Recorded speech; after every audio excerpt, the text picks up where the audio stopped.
Welcome to Empirical Peapod.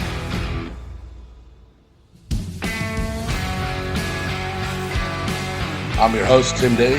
Thank you so much for continuing this journey with me, where I get to sit and talk to all my favorite people. You guys remember the drill. Don't forget to like, follow, share, subscribe, whatever is going on out there. Let's get into today's episode. All right, we are here with Greg Shoger. How's it going, everybody? I'm always amazed at how many people we know that only exist by their last name. Like it's weird. That's probably the first time in my life I've said Greg. Yeah, I don't think anybody ever called me that. Yeah, like Shoger, Walsh, Schmed, Yeah. like T. Like there's nobody. Actually, I always hated my first name, so when I started going by Shoger, it didn't bother me at all. Yeah, I'd say it's probably like an upgrade. Like Greg's not a bad name. There's worse names out there. Kyle. Except for Chesney. Well, at least, yes. Well, at least my birth certificate says Greg, so I get Gregory a lot, and that's what drives me crazy. Gregory? No, it's Greg, and I appreciate my dad for doing that because I couldn't. That would be with worse. Gregory. That's like my birth certificate probably says Timothy. Yeah. But I've never ever gone by. Even my social security card says Tim. Right. Like one time I applied for a job and they're like, you have to sign your birth name, and I'm like, I don't know how to do that because I've never gone by that or signed it. Sure. So I just put a straight line. I'm like two things for the T and H, and I'm like, I guess. Oh man! All right. I guess we can start proper now. You're one of the original kindergarten groups, right? Yeah, I mean, I was at Eastview for kindergarten through like half of second grade. So, but you were part of this group since over. like with Andy Yeah. and was Walsh. Was T in there too? I moved over to Boulder Hill and like right there in the middle of second grade, and then yeah, like T and Walsh were like the first couple guys that I started hanging out with. Bo was my neighbor. Thibodeau, Oh, nice. R.I.P. Steve Thibodeau. Yeah. That was my street over there. That's wild. When did you meet Jason Carey? That was way back because he and I and Belchunas and Johanna all lived like in the same little block there in downtown Oswego, Yeah. right? Because that's why I was like, I feel like you're one of the only or one of the few ones that came up with Andy and Walsh and all of them in those early years, but also Jason and those guys. Even though Jason was from Aurora, Right. a whole like town over. So that had to be wild when you guys like came back together through school. Yeah. So you went to the Eastview, you said, because you ended up. Did you live downtown Oswego? Yeah, so I lived on Monroe Street right there. Yeah.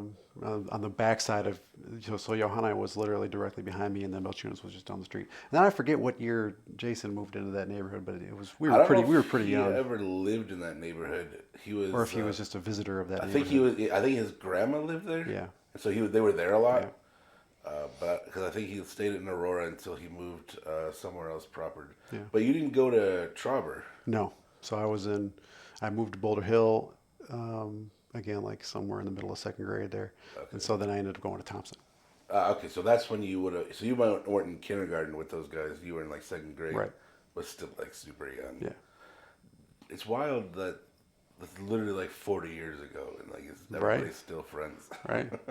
And especially as I've moved around the country, I realize how rare that is. I've been in Arizona for like a dozen years, and I don't have, like, my best friends in Arizona are people that moved there from Illinois, because like you just don't meet people like that anymore. And like most people aren't in connection with hardly any of their high school friends, if not, especially not all of them.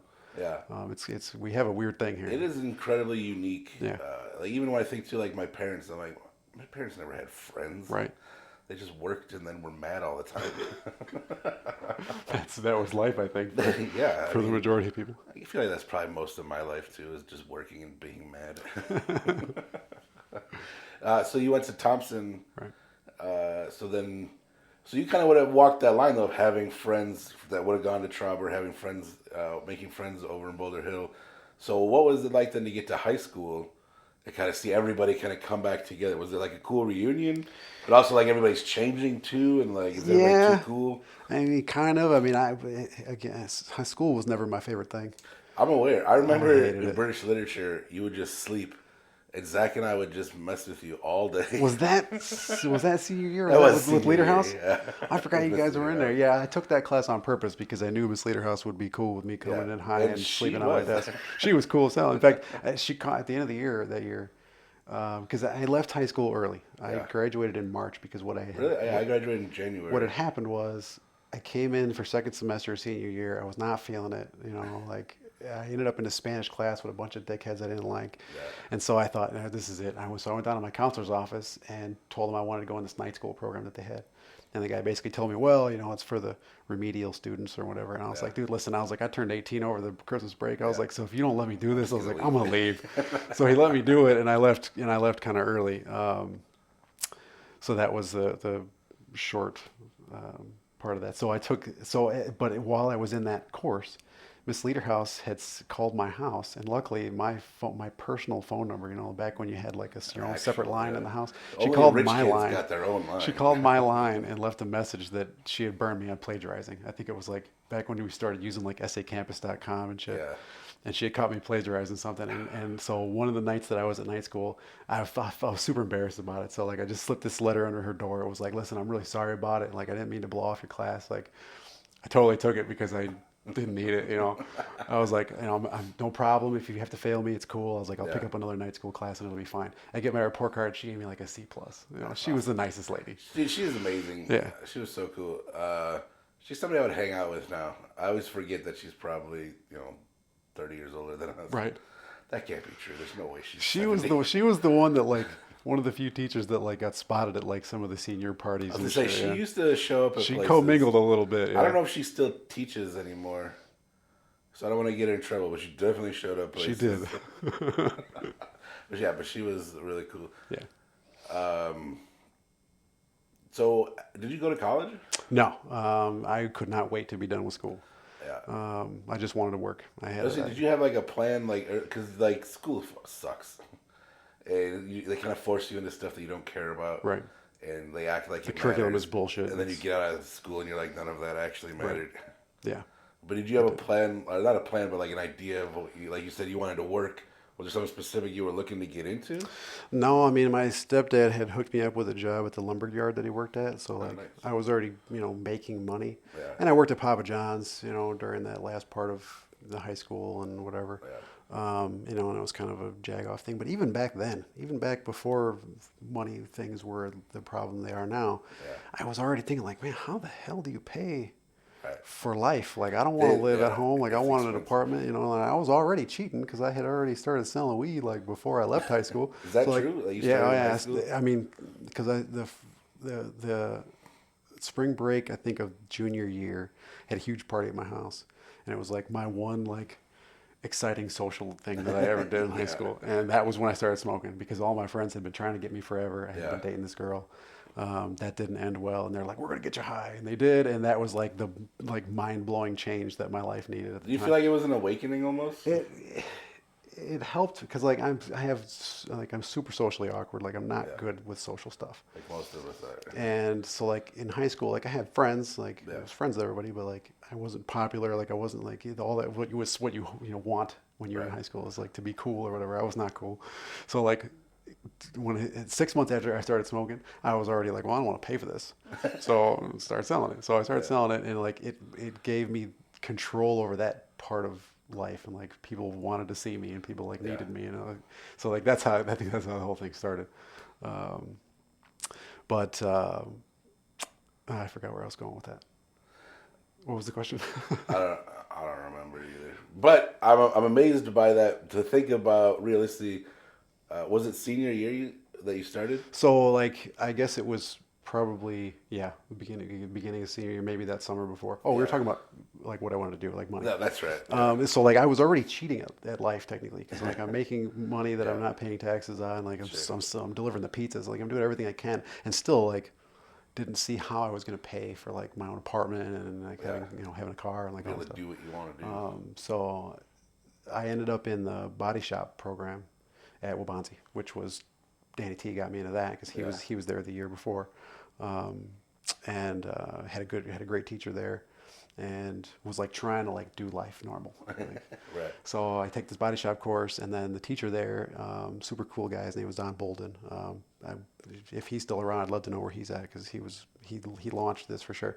Um, he got me a job at Honda in Lisle, and as a body shop dude there. And then so again, I'm trying to do things right. Right. But Were you still doing the normal business while doing all this? yes, but it slowed at that point because like here I'm thinking, okay, well, maybe I'm transitioning to real Did you life. ever have that feeling where you're like, I want to do this as legit as like this has been fun, and at least it got me free weed, but I want to try to be as legit as this possible. is pretty much where it ended because like I thought I was on the right path. Like I didn't work there for a long time, Yeah. and then they promoted me. They wanted me in the office, and I get in the office, and then now I'm starting to deal with like company office politics. Yeah. Because the guy who ran that body shop was a guy who worked out of the actual dealership, and he was an asshole, and so then I went to buy my first house. And my mortgage lady was like, "Hey, I like how much you make. We just want to see it in a salary rather than an hourly."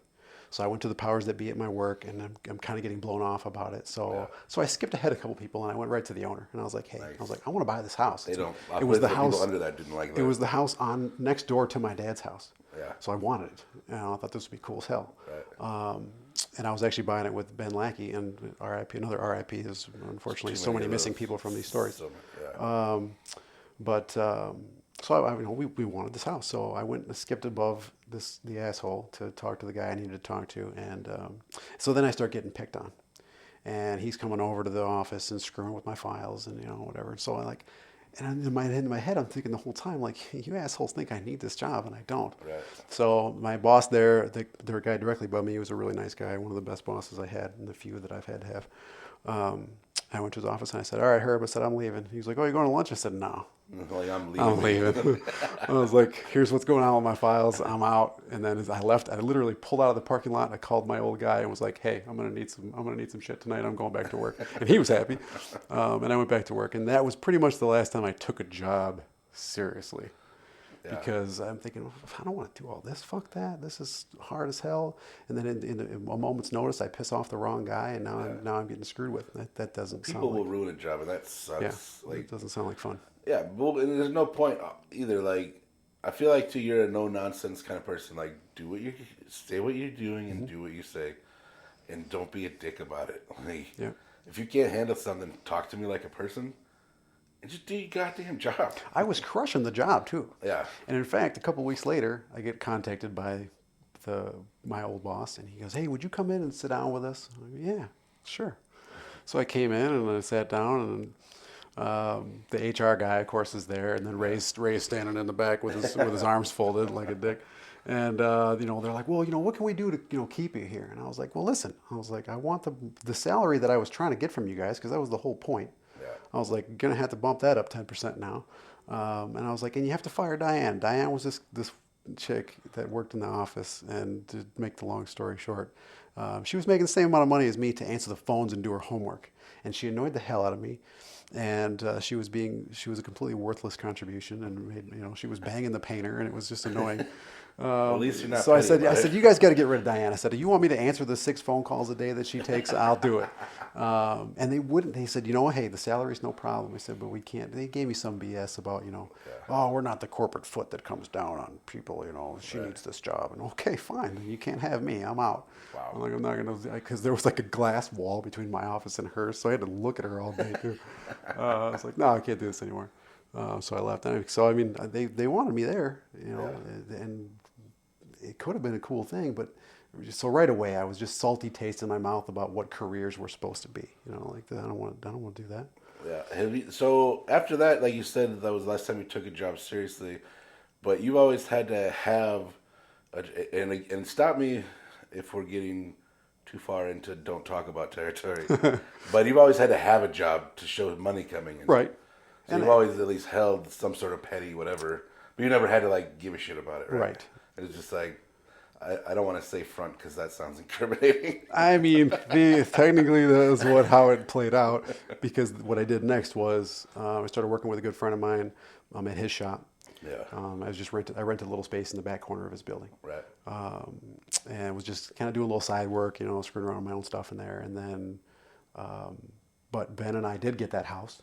Nice. And I already had too much crap and tools and stuff. And How did you prove? Because you left your job at that point. well, what's funny is back then this was goes into what created the housing crisis back Right. in 2008 was that they were doing these loans they were called Ninja, no income, no job. Yeah. And she basically was walking me through how to fake the documents that I needed to get the mortgage. That's beautiful. And we got it. But I needed, and the problem was that things were going too well with weed at the time. Like Sure. I got money too early, and I didn't have any respect for it. So I was just blowing it. So like Yeah. I got this building, and like I rented this huge building and put a paint booth in it, and it basically just ended up being a glorified clubhouse. We did do some work Yeah. out of there. I remember even other friends would be like, "I'll just go use Shoger shop." And I called it the shop, Yeah. and just that's how I paid my taxes. I was like, oh, it's the shop. I made some money this year. Did you have to quote unquote cook books then, or I did mean, you do enough kind of, legit business? kind where, of, like, but I mean, so like a lot of the invoices were legit. I mean, Yeah, yeah. we did do a So you lot did of stuff actual there. stuff with You know, it. or like Danny came and painted his car there. Yeah. You know, like I just made an invoice that said that I did it. Right. You know, like it wasn't necessarily factual, but it happened. The job happened. Yeah. So I had that place for like 5 years, you know, and then I had a little financial fail, and this is when it started to get ugly, because I got arrested the first time in 2008. And that was so like I ended up with a chunk of money, and a friend of ours, another RIP, was out in California, and so we went out there, and he was in Humboldt County, so we went up to the weed capital of the country, Right. and I bought a bunch of weed, and I was on my way back, and I got out of California, and as soon as I crossed the California border, I thought, all right, I'm on my way home, and Yeah. then like 15 minutes later, I was pulled over by Nevada. Were you in Arizona at that time? No, I was in still Illinois. out I was still in here. Illinois. So like this was like the first time that gas was like astronomical. Yeah. And I was in a Yukon with an Illinois plate in it on the wrong side of the country. So Yeah. I later found out how efficient these guys are at their job. I could have done a little more research to try and like beat the profile, because like back then I was shaved head, had earrings. Right. I'm in a Yukon with an Illinois plate. Like I did a lot of things that Well, they're probably used to, like, because you said that's the capital. they so saw there's me a lot and of they stuff got coming me. out. Like they knew what I was Yeah, doing. because let's say, like, why? That was my next question is going to be like, why would they even bother? And I had aside from that golf cart thing that happened with me and them guys, there was nothing on my record to indicate that I was any kind of smuggler. So I thought this would be no problem. I Yeah. had dealt with plenty of police before. Yeah. And but these guys were just on their game, and I was not prepared for it. So, Yeah. long story short, they get me with 10 pounds and a loaded gun. Which, if that had happened in Illinois, I'd probably still be in prison. They can give you 10 years for so gun and drugs. Plus, in Illinois means automatic class X. They can put you Right. out. At least back then it was. Is it not anymore? I don't know if it's as bad. I mean, Yeah. probably not for weed, but Yeah. Well, that's true now. they were harsh back then. But Nevada, pretty cowboyish. Right. And I did tell them about the gun before they found it. I feel like little stuff like that. I feel like helps a lot. The psychology of dealing with police is not something I'm unfamiliar with. So, I picked out the cop I liked the best. I told That's him, good for I them told too him because about it it. keeps them safe. Right. So it's smart. So they're putting the cuffs on me, and as they're doing this, I kind of looked over my shoulder and I was like, "Hey man," I was like, "What's the story with this gun?" I was like, "Am I going to be living in Nevada for a while?" And he's like, "Dude," he's like, he was super real with me. He's like, "I'm gonna be totally honest with you." He's like, "It's a rare day when someone tells us they got a gun before we find it." Yeah. And when I had told him about it, he just looked at me he's like, "It's not stolen, is it?" I was like, "No." I was like, "My gun, registered to Kendall County, Illinois, 100% legit, FOID yeah. cards in the glove box." I was like, "All good." Yeah. And he's like, "Okay, I appreciate you telling me that." And I was like, "Wow, that went better than I thought." And again, it played very well for me because they didn't even charge me with it. They took it. Yeah. They didn't charge me with it. Oh, nice. So then I got to pick a lawyer, which is difficult because I wasn't in Nevada. I flew home as soon as I got out. Well, I was surprised that you even allowed to leave the state. Well, since I didn't live there, there was no restriction that I had to stay. Oh, I guess that makes sense. Yeah. So my dad put money in Adam's pocket, and Adam flew to Nevada and personally bailed me out. Wild story. I'm trying not to make the story too long. So I pick a lawyer. I go out to see him, and the guy's name was Freeman. His last name was Freeman. I thought that was funny. That is funny. And he tells me, "All right, man, look," he's like, "we got 3 options." And I'm like, "All right, shoot." He goes, "First," he's like, "we can go to trial." He's like, "They did you pretty bogus." He's like, "They violated your rights pretty good." He's like, "We can do that." He's like, Did they actually? They did, because it took them 90 minutes to get into my truck because I wouldn't consent to nothing. I wouldn't let him do anything. I was not being a dick, but I was just Sure. like, nope, not doing this, not signing that. So it took him an hour and a I feel half. like you're polite about it too. Or like, I'm not comfortable signing that or Well, doing any of that stuff. again, I had already dealt with Like, because enough you're not belligerent. cops that like I wasn't, I know that's not going to help me. You're My right. dick. Yeah. So, so the law at that time in Nevada was that they had 60 minutes to find a legal course of action to get into your vehicle. Oh, and it took 90. And it took 90. And the other part was that after the stop, they told me I was free to go. Oh. He said, "You're free to go." Yeah. And then as I was grabbing the door handle, he stopped me and he's like, "Hey, one more question." And I was like, "Oh, okay." And he asked, "You got any guns or drugs or large amounts of cash?" And I was like, "No." And he's like, "Well," Ooh, so you he's didn't like, have to say anything. he's at like, that "You point. mind if we take a look?" And I was like, "Well, dude, you said I was free to go. What Right. happened to free to go?" And he's like, "Well, you're going to have to wait because we got a dog coming." And I was like, "Oh, okay. Well, that sucks."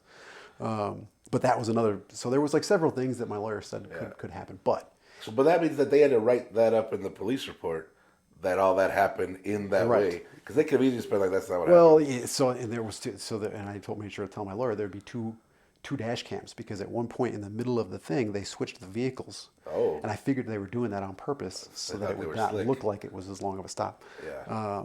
But That's just anyway, shitty on the their bottom part. line of that option was, he's like, if we do this, if I tell them we're going to trial, he's like, they are definitely going to charge you with that gun.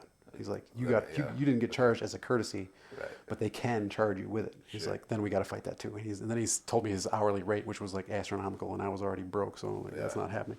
So all right, cool. And so what's option 2 was deferral, where I would do drug counseling for like 2 years. Wow. And then it would go away. And I was like, I don't know. That's such a reasonable thing. I feel you're like, about that. I don't know. But I'm like, I'm like, what about number 3? He's like, I'll get you a misdemeanor and you can go home.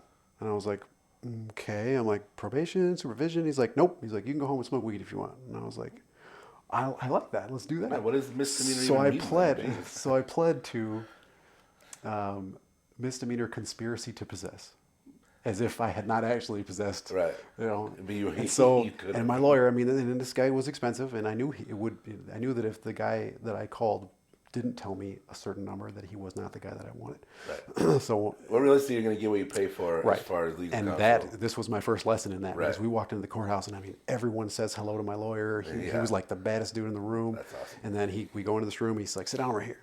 All right. He walks around the corner. Then he comes back with whom I presume was the state's attorney, and they just looks like they're golf buddies, you know, just talking to each other. And then they go into these little glass rooms where you can see everything, and it looks like for the first 5 minutes they're just talking about their day. Yeah. And then he pulls out a file. There was a little pointing, a little talking, and then he comes out and he goes, "Okay, sign here." And like that's how our justice system works. You pay the money and you get to go home. Well, not for nothing. That's how our justice system works for certain people. If you have the Right. means, if you have the means. So I walk away pretty much unscathed, minus the massive financial loss that ended up happening, because between the bag that they took and then the lawyer and then all the transportation and everything, I pretty much was broke. So I went back to work. But then they took all 10 pounds of that. They took everything. Yep. Because it was registered and legal, did they keep your gun? They did keep my gun, yeah, which was a bummer. It was my favorite gun too. Never got that back. So then I spent a year. My lawyer was nice to me, and he decided to help me get my truck back because they had seized my vehicle too. Oh. And I really liked that truck. Yeah. So he decides he says he's gonna help me with the truck, but it took a year. Yeah. So finally they say I can have it back, but I gotta pay them. In Nevada, when they confiscate a vehicle, they put a value on it immediately. And they valued my truck at $5,000, and they said, you got to give us 10% now, or else we get to keep your truck today. You give us 10% now, you can fight for it later. Wow. Cool. So I gave him $500. I wait a year, and then I finally win, and they're going to give it back to me, and I got to go give him $4,500. So coincidentally, it just worked out well, because I ended up selling all my guns to raise the money to go get the truck. Yeah. And that's part of the story comes into play in a second. So I go to sentence, Nevada. all my guns Yeah. demands more. So I go to Nevada, pick up the truck, drive it home super bogus. I didn't get pulled over any other time. So they're watching the border. That was it. Yeah. I went back and actually watched how they do it, and they're literally just monitoring like the first 5 miles of the border. But anyway, drive it home completely bogus, expired tags and the whole thing, and get home, get it all tuned up. And this guy had called me, a kid that I used to work with, and he wanted some weed. All right, I said, dude, tell you what, man. I said, I just got home from 35 hours of driving. And I was like, you still want to see me tomorrow, you call me tomorrow. Did you jump back in immediately? Well, I was broke. Yeah, fair enough. Now I got to I guess recover. well, it had been a year then. It had been about a year, But did you go back to work? But there was more stuff going on too at the time because I was with Lindsay Dreps, R.I.P. At the time, and she had been having her heart issue thing. So we were dealing with that. Yeah. It was just compounding my issues of trying to pay the bills. And so I get home and I get my truck all tuned up. I go past emissions. I get new plates. So I've had my truck back for one day. And dude called me up and he said he still needed that. And I said, all right, so I'll come out tonight. This was October 1st, 2009. How did you even get replenished? Just Well, a phone call? Yeah, I just went back to work with my usual. Right, The California thing was like my shot. It was like, oh, okay. That's what everybody wanted to do. Yeah. You wanted to have a Cali Connect, and you would go out there. Right. And so this dude, he called me up and says, I still want to see you tonight. Okay, cool. So I get ready. I roll up there. It was pouring rain that night, and I get to his place. And he jumps in and he's like, I'm sorry, man. He's like, my guy's not here. I got to go across the street to this bar and meet him. And I was like, dude, it's raining, man. Fuck it, jump and stay here. I'll drive you over there. So he didn't do this to me on purpose. This was not his fault. Well, it was his fault. He should have, if he'd ever listened to anything that I said, he would have known he was under investigation. So we drive across to this bar, and later on when I was in jail, everyone told me like, "Oh, you went to that bar? That was a terrible idea." Well, I didn't know this. It was Glendale Heights. I didn't know where the hell I was. That's where I'm originally from. Glendale Heights? Yeah. Oh shit, I can't remember the name of the bar, but it was like right there on the main road. Yeah. And so we pull up there, and he gets out, and he's like, I'm gonna meet the dude on the other side of the building so he doesn't see you. And I was like, my man, cool. So he goes around to the other side of the building, and then a pickup truck pulled up next to me. Yeah. And so I kind of lean back and lean back a little bit. I'm looking through the back tinted window, and I'm like looking at that. I'm just like, all the years I was doing that, something didn't feel right. Yeah. And so, Do you consider yourself paranoid or just aware? No, this was just awareness. Like, Yeah. I've never really been all that paranoid. Right. I mean, as far as I was concerned, weed was never a big deal. Right. It's weird. The world is just now. Now it's like, now it's not a problem at all. So Randy comes back and he gets into this dude's truck, and he's sitting there and like I just had this funny feeling, man. And he's sitting there and apparently so he had left the weed in my truck because he wanted to get the money first, and dude wouldn't give him the money. So he comes back to my truck, he gets it, he goes back. As soon as he goes back to the truck, This actually sounds like a middleman, like a middleman right. deal. And what's really terrible about the story is that I have a set of rules. Yeah. For taking on people. Sure. And this was the one person whom I stepped outside of that rule to do. Yeah. And again, it wasn't that it was his fault, but like I used to sell to these two kids who I did take under the normal rules, and they were moving to Florida, and they came to me and they're like, "Hey, our friend has been working with you through us for this many years. Do you want him?" And I said, "You know what? Sure, I'll take him." And I did. And in fact, I do like him. I've squashed my beef with him over this because again, I don't think it was his fault. I don't think he ever should have been put in this situation in the first place.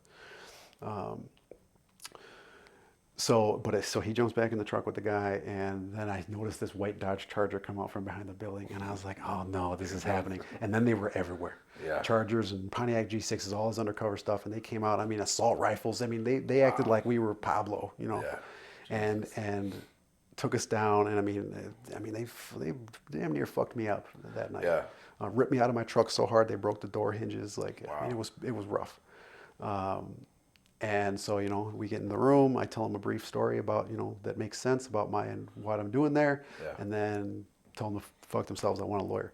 And then I sit there for like an hour. Well, it turns out that during that hour, he was in the next room telling them everything.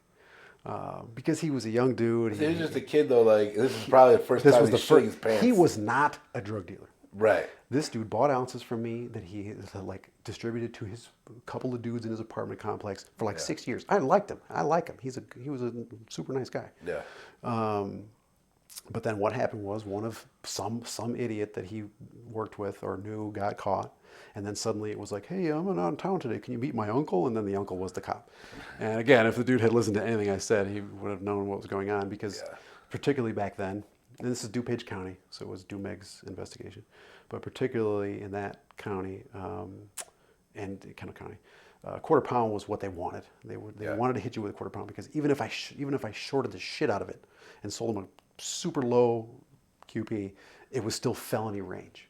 And that's what they wanted. Is that the cutoff then that's what they for wanted. So amount? In the paperwork, I ended up with the discovery later, and in the paperwork, they got him to sell them a quarter and then a half ounce, and then they went straight for the QP. And that should have been the red flag right there. Right. And he missed it.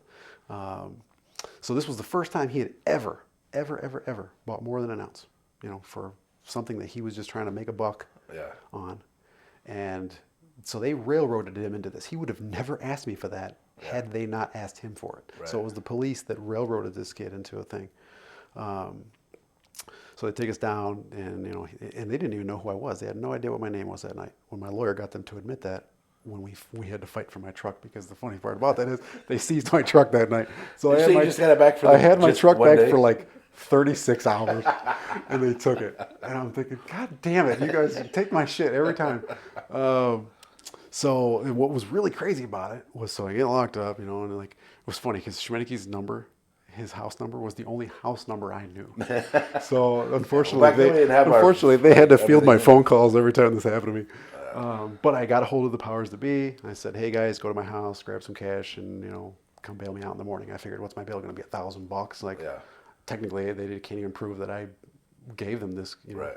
And as if, I was like, Did you get hit with possession that day? 'Cause so it was in your that truck? time they hit me with possession because I had a hitter in the car, like a little personal amount. Possession with intent, That makes sense. and then like one other one. I don't remember what it was. So again, I just called the homies and was like, hey, come, as soon as I get some bail, go to my house, get some money, come get me. Yeah. And so the next morning I go to an arraignment, and it was by video. So they put me in this room, and there's like this camera with the judge on it, and it was this curly-haired lady. And I'm just sitting there, just waiting. I don't care what you're saying. Just tell me what my bail is. And then I hear her say $250,000. Oh. And there's a microphone here to my right, and I turned to the microphone. And I said, excuse me, did you just say $250,000? Yeah. And she looks right at the camera, and she's like, yeah, is that a problem, Mr. Shoger? And I, fuck yeah, this is a problem. And I lose it. I blow up in this room. The dudes come in. They drag me out. They put me in like a solitary thing. Was your lawyer with you? For like 7 hours. No, it was just, it was just basic arraignment. Yeah. They put me in this room for like 7 hours, and then come back and get me. And they're like, oh, you good now? And I'm like, no.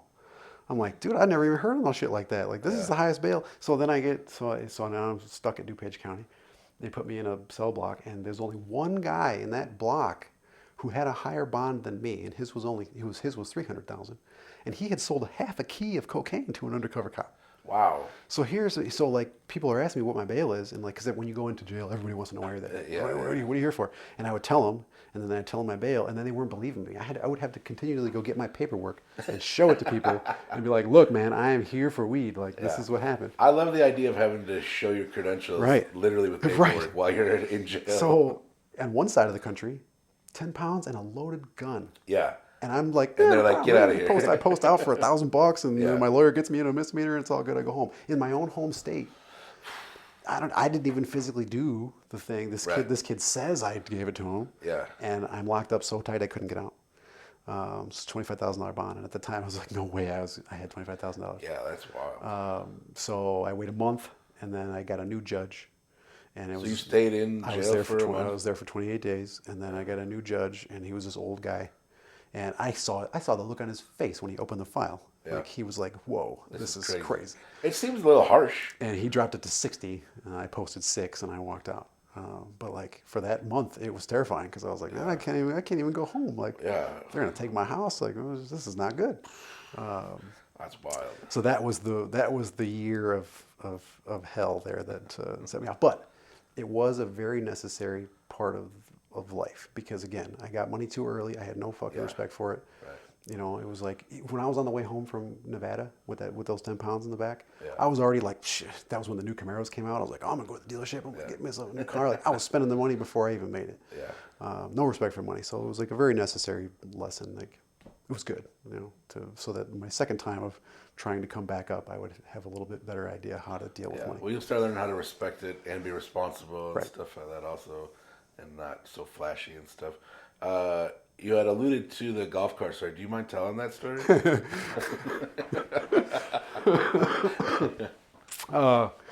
So that was just a dumb thing. This is a long time ago. A long time ago. It was like, I think we were 17, I think, still at the time. We were hanging at Justin's house. And we had a key to the golf carts. Yeah.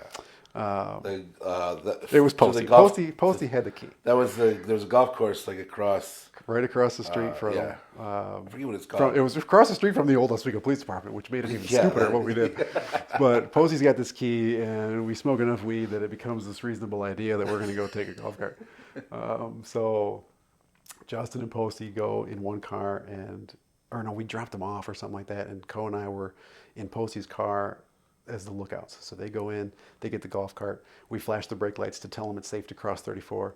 And I believe that Jason and Annie witnessed this. Yeah. They saw us do it because they were at her house, which was also across the street. And Posty's car was not unrecognizable back then. Right. And we drive the damn thing across the street and we get it back to Justin's.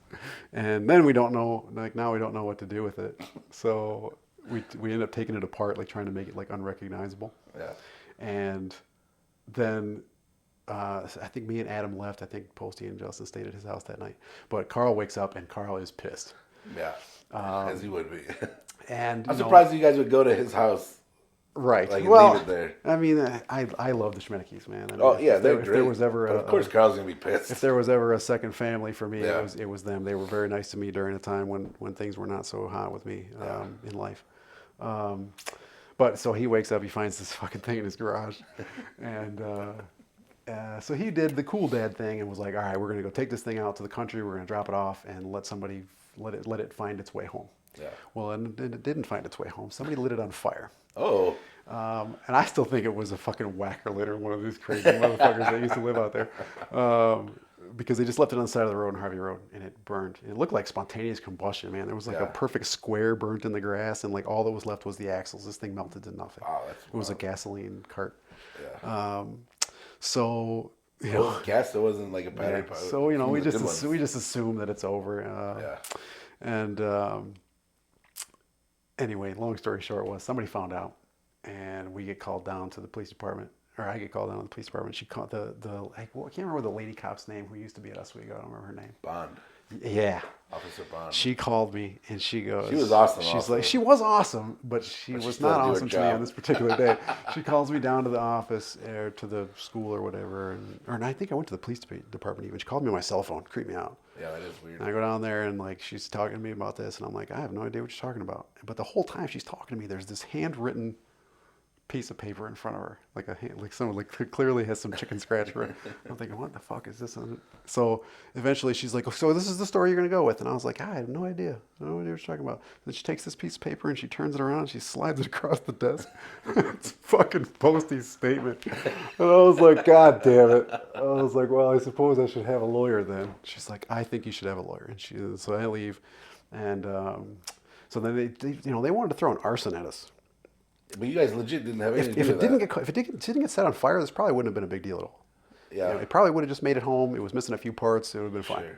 Sure. But because it got lit on fire, that's why it became a thing. So they want to charge us with arson. Because arson is an actual, a way bigger crime. But luckily, a cop saw the thing there on the side of the road at some weird time in the morning and made a report about it before, and then 2 hours later, it got lit on fire.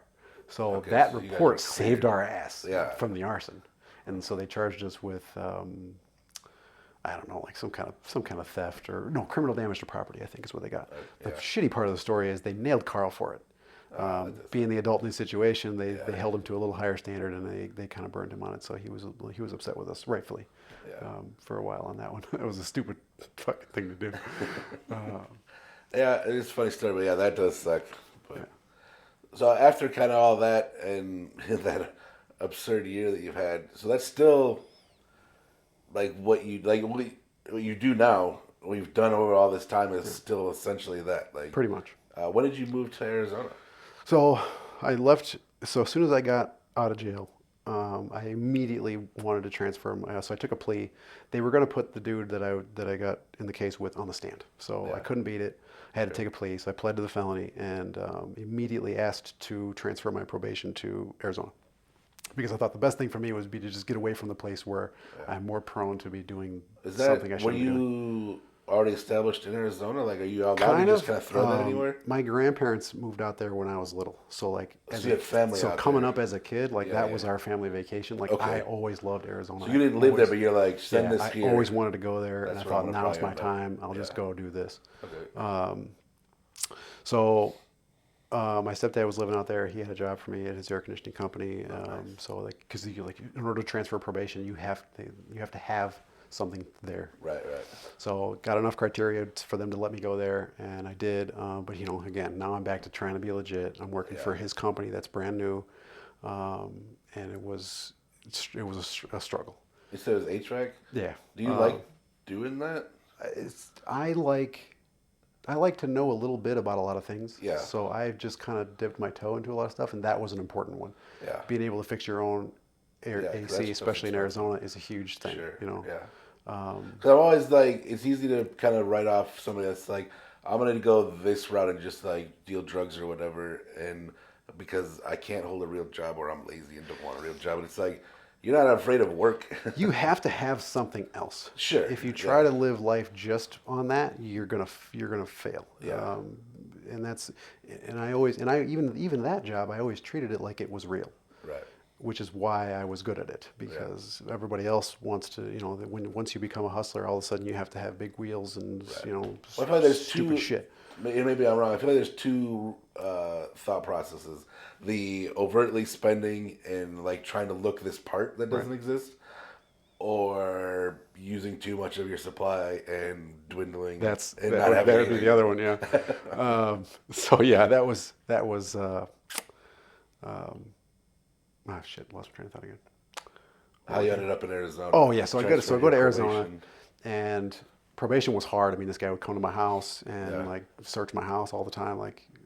But after the first couple Did you piss stay tests, in business? Like when you no, went back, I stayed. You tried to stay. I tried to become legit again, but Yeah. again, it was fucking hard, and like Right. and paying the bills was hard, and I was with my very toxic ex at the time, that went on way longer than it should have, and so Well, she then, wasn't making it any easier, and she's smoking in front of me and shit, which didn't make it any easier.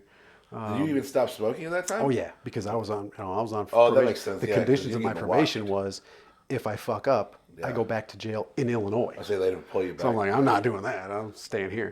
But probation's coming up, and my guy in Illinois, or my Arizona probation officer, liked me so much that he recommended me for early termination. So I go back to. So I ended up back in Illinois because I'm broke. I did get my truck back from Illinois. Took me a year and a half this time. So the thing spent 2.5 years in impound. That's But wild. in order for them to release my probation, I had to pay off the rest of the fines. So I had to sell the truck to pay the fines off so that I could, which sucked. That was a bummer. But at least they didn't get it. I just didn't want them to have it. So I get off probation, and then I went right back to work. Right back to So, work. and which was scary for me, because I thought, well, what is everybody going to think about this? I've been gone for a year. I took this felony, and I feel like it's even there's got to be no- a certain level of danger to get back into the business. Like I know that selling weed is one thing as opposed to other like higher It's class totem drugs. pole wise, it's low. But still, it's like this guy's got a record now. Is he worth working with? Right. Right. Well, there's something to be said for the value of shutting the fuck up. Well, we've all Because seen Goodfellas. I called my guys and was like kind of nervous to even call them, and it Yeah. was like, yeah, what do you want? Like, Right. Cool. Because it never went farther than you. Right. It never went further than me. I did. Robert De Niro taught us in Goodfellas. It sucked. Never rat on your friends and always keep your mouth shut. Yeah. And I mean, they never really even came to me and tried to like get information out of me. Well, like you said, like they were looking for a certain level of, like you said, the quarter pound, and they're like, boom. Yep. That seemed good enough for them. They gave me the felony, which meant that I was going to be branded for life. And Illinois still won't let me get rid of it. Really? There's for most people who get one nonviolent felony in their lives, Yeah. they can get an expungement. Right. Illinois won't let me do it. When I pled, I asked my lawyer on the way out of the courthouse. I said, hey man, what do I do about this? And he said, don't fuck up for 5 years and call me. Literally his exact words. Yeah. Cool. So 5 years later, I call him. Well, now Illinois is talking about recreational marijuana and the recreational marijuana business, or not recreational, medicinal. He's like, so because they don't want people with marijuana felonies participating in marijuana businesses, they're not letting me do this. You can't. I can't. You can't. I can't. Really? I can't expunge it, and I have to fight it here because this is where I got it. Yeah. I have to go to DuPage County and have them do this, and they will not do it. It's been 14 years, and now everybody in the fucking world gets to smoke weed, and I'm still stuck with this stupid. That to me, that almost seems stupid. To like you, it's literally recreational use now in Illinois, and you're still stuck. Like, I feel like that's still what our jails look like too, is a bunch of recreational drug users that don't necessarily. Some might need help and belong in clinics, but they definitely don't belong in jail. A lot of people that don't belong in there. That's for sure. Yeah, what a waste of money. It's a lot. Then people are like, "Why are taxes so high?" It's a business, you know. It's For sure, it's, it is. it's very much. Unfortunately, that's true. Yeah. A jail should not be a business. No. A hospital should not be a business. Oh, hospitals for sure. There's a whole other thing going on. Yeah, we're gonna get out into the weeds in a second there, but Well, so after that year of HVAC in Arizona wasn't going well. I wanted to just get off probation, go back to work, and get some fucking money. So I came back here, but you've left Illinois. Coming back kind of sucks. it definitely it's deflating. It's a little deflating. So like I wasn't here very long, and I was already like itching, like how the fuck do I get back out of here? Yeah. So me and another friend went to Colorado. This was when Colorado had just recreationalized. We kind of jumped on that bandwagon there and went out there. Had a little thing going with a couple other guys out there. And that went on for like a year and a half, and it was fun. We had a lot of fun doing that. Did you go to work then in Colorado? I did. I was basically... So you were established, because you don't have a business there. I used Colorado as my farming area, and then I brought it back. Okay, so I was saying, because you didn't necessarily build your business there, because you don't know anybody. Yeah, I didn't have anybody there. But because it was being grown there potentially, or at least coming into there, and then you were bringing it back to Illinois for where business is. Right. Which So presumably you have the your margins little group here were as well. excellent at the time because in Illinois, pounds were still very expensive. Recreationalization dropped the price significantly.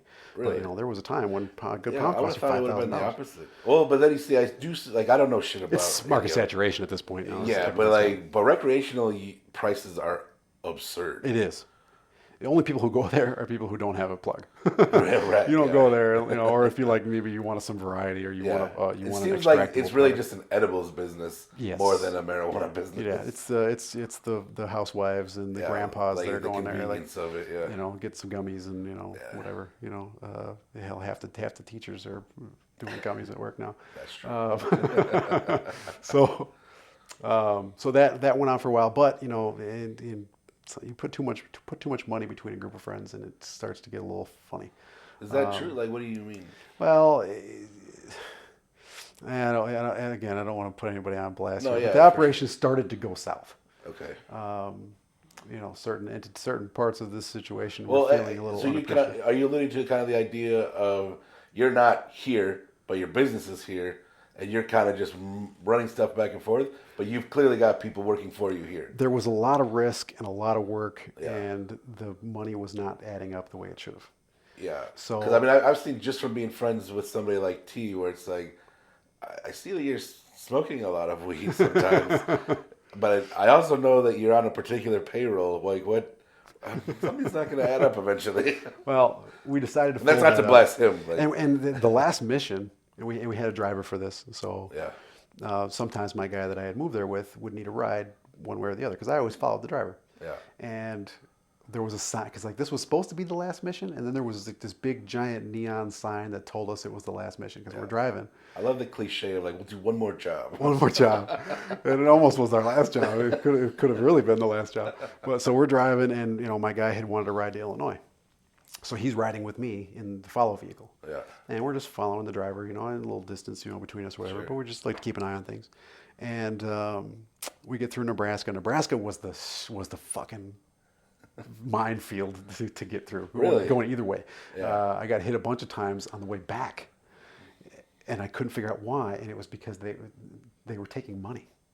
Oh. Nebraska didn't give a fuck about the shit that was moving through the state. They were taking the money that was coming back. Okay. There's a whole other thing there. I'll skip that one. But so we're on the way though with this last mission, and we get to Iowa and we stop for lunch. And all three of us sitting there talking lunch, and our driver was like, "Oh, you guys see that sign? That was crazy, right?" And I was like, "What fucking sign?" And me and my guy who was riding with me, we're just tight, and we'd get just enamored in these long conversations and shit. And we just weren't paying attention to what was happening. Yeah. Apparently, there was a sign that said "drug search ahead" Oh no. in the middle of the highway. So the driver's like, yeah, he's like, I looked in the rear view to see what you guys were going to do. You guys didn't do anything, so I didn't do anything. And we just kept going. So I go back later to where he saw the sign.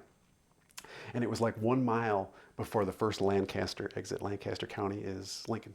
Yeah. It was like a mile before the first Lancaster exit. So my theory, and there's nothing there. There's nothing at that exit. Yeah. So my theory is that they put that sign up to give you about 60 seconds to freak the fuck out and then get off the road. And I guarantee they were hiding under the bridge. Because very rarely do they shut down highways. Sure. If you get really close to the border of California, like on I-10, there's like these little they're pretty much just immigration stops. Like they just want to know that you speak English and that you're an American citizen, and they let you go. But they don't really shut down highways. So they had to do this little trickery. I feel like especially there where like I feel like that's not like a known crazy spot to monitor. Right. It was the middle of nowhere. Yeah. Buttfuck Nebraska. But like you said, they've got some whatever business of trying to. So they were probably nailing it. Because the first time it happened, the first time the money thing happened, I'm driving back, and like, drugs go east, not west, for the most part. Yeah. So like, I was not concerned. I was smoking in my car. Like, so I get stopped. I had my dog with me too. It scared the shit out of me. So this guy pulls me over, and I came into the construction zone a little bit hot, so it was like totally legit. He pulled me over, and so the old question that the cops used to ask you was, do you have any guns, drugs, or bombs? They'd throw something stupid on the end of it. Well, now all of a sudden they've changed the question, and the question starts to become guns, drugs, or large amounts of cash. One time he even said American currency. Oh. I was like, what the fuck are you asking me this for? Yeah. And so at the time that this first pullover happened, so there's a limit. It's about $10,000. If you have more than $10,000 that you're carrying on you, it can be taken from you. Yeah. Under any made up fucking suspicion that they can think of, they can take it from you. Then you got to come to court and prove why you had $10,000, and then you got to get it back. That seems so shitty. It's pretty shitty. So this was the very beginning of the operation. So I had like $9,800 on me because I was aware of that rule. Yeah. So the guy pulls me over, and it was a bunch of bullshit, and then this undercover, so the comb over guy that pulled me over was a sloppy fucking idiot. So then this younger guy comes in a nice car, and he comes up, and they take the money out, they count it, and then they tore the car apart, clearly looking for more money. Yeah. And then the guy, he's like, so I'm in the ditch with my dog, and he's like, all right, man, you can put your dog in the car. I'm like, all right, here we go. And I put the dog in the car, and he's like, all right, man, look. He said a funny thing about the dog too, which was weird. Is he Belgian Malinois? I was like, I think so. Turned out to not be, but I was like, yeah, we use those too. And I'm like, okay, what the fuck are you saying to me? And he's like, well, look, man, it was the craziest thing ever. He goes, look, man, he's like, the 2 or 3 pounds you're gonna go buy. He's like, I don't care about that. He's like, but if I catch you coming through here with 50 grand, he's like, I'm gonna take it. And I was like, that's fair. And he put my money right back where he found it, and he drove off like he had better shit to do. And then the asshole with the comb over threw all of my weed in the ditch, which is not the first time that happened, by the way, where they just throw my paraphernalia and shit into the ditch. Like, what the fuck? That's weird. Littering of drug paraphernalia, that's normal. And then just gave me some stupid speech about not smoking while I'm driving. And then I got away. And then there was 2 more times. So now I'm more careful. Now I'm trying to be more careful as I drive through there. As soon as I see that Lancaster County sign, I'm tightening up a little bit. Right. I got pulled over 2 more times in that county. And both times I wasn't doing shit. One time I was in the driver car, because the driver car I had registered to the driver. Right. And he would drive it to the Illinois, and then I put his ass on a plane and flew him home, and then I would return the car on my next trip. Yeah. So I'm in the driver car, not plated to me, doesn't have nothing to do with me, and still got pulled over and asked about money. And I didn't have shit at the time because I knew better at the time. And then I got pulled over a 3rd time in a rental car, which again, not plated to me. So this was my first theory that they are using facial recognition software on the highway. And my lawyer confirmed that to an extent. He says he thinks that that's happening as well. So they put my face in there like, this is a dude that might be coming through here with money. And then they rolled me 2 more times. Yeah. How would they, I guess it's not anywhere near as hard as we think. But I'm just trying to think of like how they would, your face is realistically probably already on file in general. Probably. Well, they're using driver's license photos for that now. Yeah, exactly, which is good enough. And I'm just trying to think of like sitting in your car, like getting that perfect angle. Like I feel like my face doesn't show, But I'm like, I'm definitely being naive. Like it's It possible. was far too coincidental. Yeah, it There sounds was way too something about coincidental. it, you know. Do you ever Like, think, like in retrospective, like just cutting an extra half hour and like going I around? thought about that too, but there's nothing else out there. That's true. Like it's That literally that the part one of road through Nebraska is Nebraska. like Dude, nothing. when I went to Colorado, I know you my broke down car out there, didn't messed you? up. I was stuck in there Yeah. for a week, Uh-huh. and I was It's a like, shithole, I'm isn't gonna it? blow my brains It's a out. terrible The place. people are nice. Like the cops, obviously, they have their Yeah. whatevers, but the people are nice. But I don't like small towns where everything runs slow. Right. Like I got shit to do. Yeah. I gotta get out of here. This sucks. Yeah. Well, now, when you live in a place like that, you don't. There's no hurry up. Yeah, You know. yeah. When somebody's like, "Yeah, it'll take a week to get a car part," like, are you fucking kidding me? Just Amazon it. I have Prime. Yeah. You could probably order. You could probably Amazon it to your Probably could've- hotel faster. I probably could have 100%. Yeah. Yeah, that's wild. So how long did you were you living in Colorado at that time? Yeah. So about a year and a half. Yeah, and then did you come back to Illinois or? No. Well, did I come back? I don't think I came back. If I did, it was brief, but I Yeah. pretty much went straight back to Arizona after that. Yeah, I hate it here. yeah. I Well, do hate it here. it's one of those things where, like you said, it sucks. It's deflating to come back, but like at this point, I'm like, if this is where I'm gonna be, then this is where I'm gonna be. I guess it's up to me to make the most out of it. But then I'm still like, I think it'd be different if like you can at least travel, like so you can go other places. Right. Then you'd be like, all right, and then you come home and you're like, all right, it's still a dump. It's just it's unnecessarily expensive. It is unnecessarily. There's nothing cool to look expensive. at here. There's no like. It is definitely boring. Like, and it's one of those things too, where like the older we get too, like everybody's got their families and stuff, so you don't see everybody as much either. Everybody's got their own priorities and stuff. You're like, when am I gonna live my life for me? Yeah. And what does that even look like? So, you bought a house in Arizona? I bought my house in 2019. Okay. The handful of like 7 years or so after that 2009 arrest were Yeah. rough. Really? Trying to get back on my feet. I mean, that year cost me six figures, Yeah, that's deep into the wild. six figures, and it was just devastating. So I was were trying you to weary bounce back. too of like now, like you have to be smart in this business, not to do too much too fast. Yes. You're just gonna bring eyes. Right. So I never really aspired to be after the California thing failed. Yeah. I never really aspired to Right. be like That king. that big again. I just Yeah. I just like I've settled into a very cool little niche. Yeah. Like I said, like I was telling you earlier, like if somebody went and said to the police, like, this is what this dude does, like no one would even believe it. Yeah. Because it's ridiculous that I haven't been able to pull off what I pulled off. But it's just a niche, a very tight niche, or a small niche of the business where Yeah. I've been seeing the same people for 20 something But years. you also, as far as I know, and without incriminating yourself, I feel like you've never gotten out of your lane. No. Like you're not something like I need to make $1 million.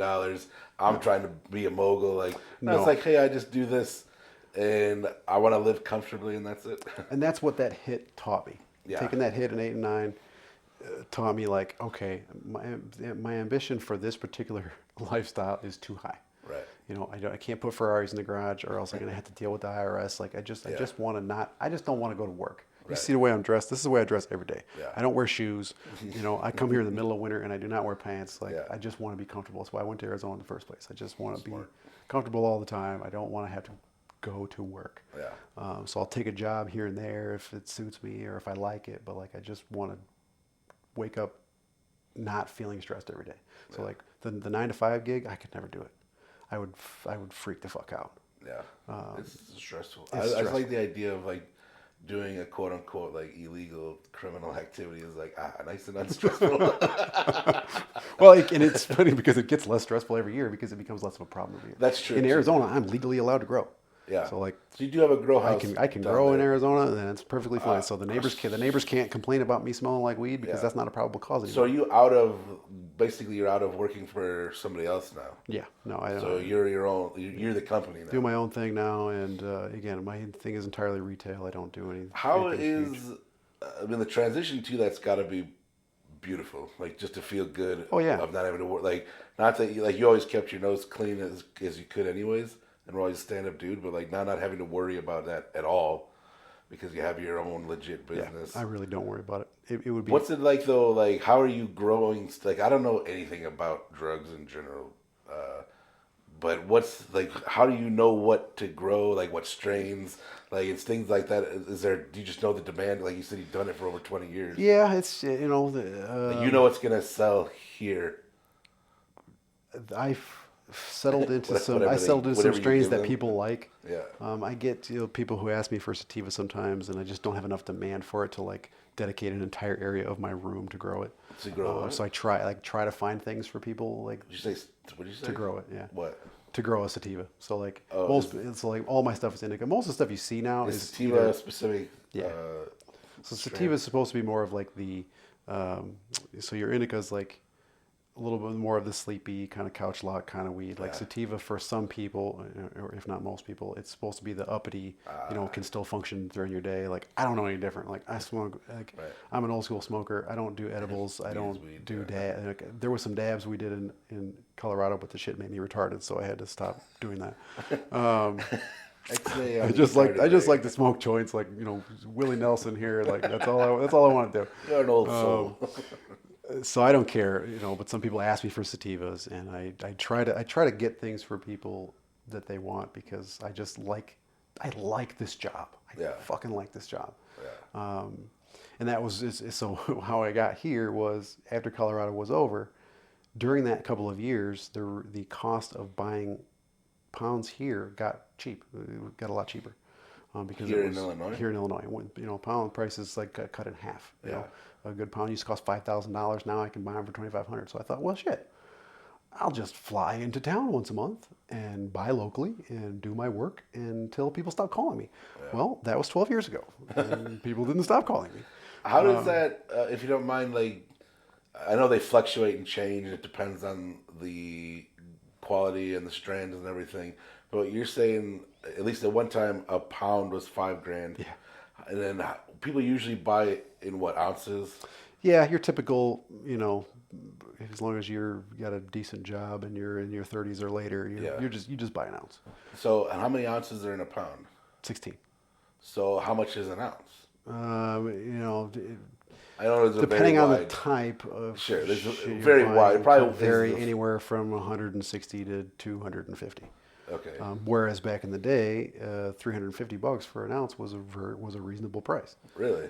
People were paying $120 for a quarter of an ounce, and wow, that was normal. Yeah. And that was not even nearly as good of weed as what we see now. Yeah. The industry has changed drastically, and it's taken a hit out of what margins were possible. Illinois' margins were always higher, and I've said this before. I made a post about it once because I was making fun of Illinois' rule changes.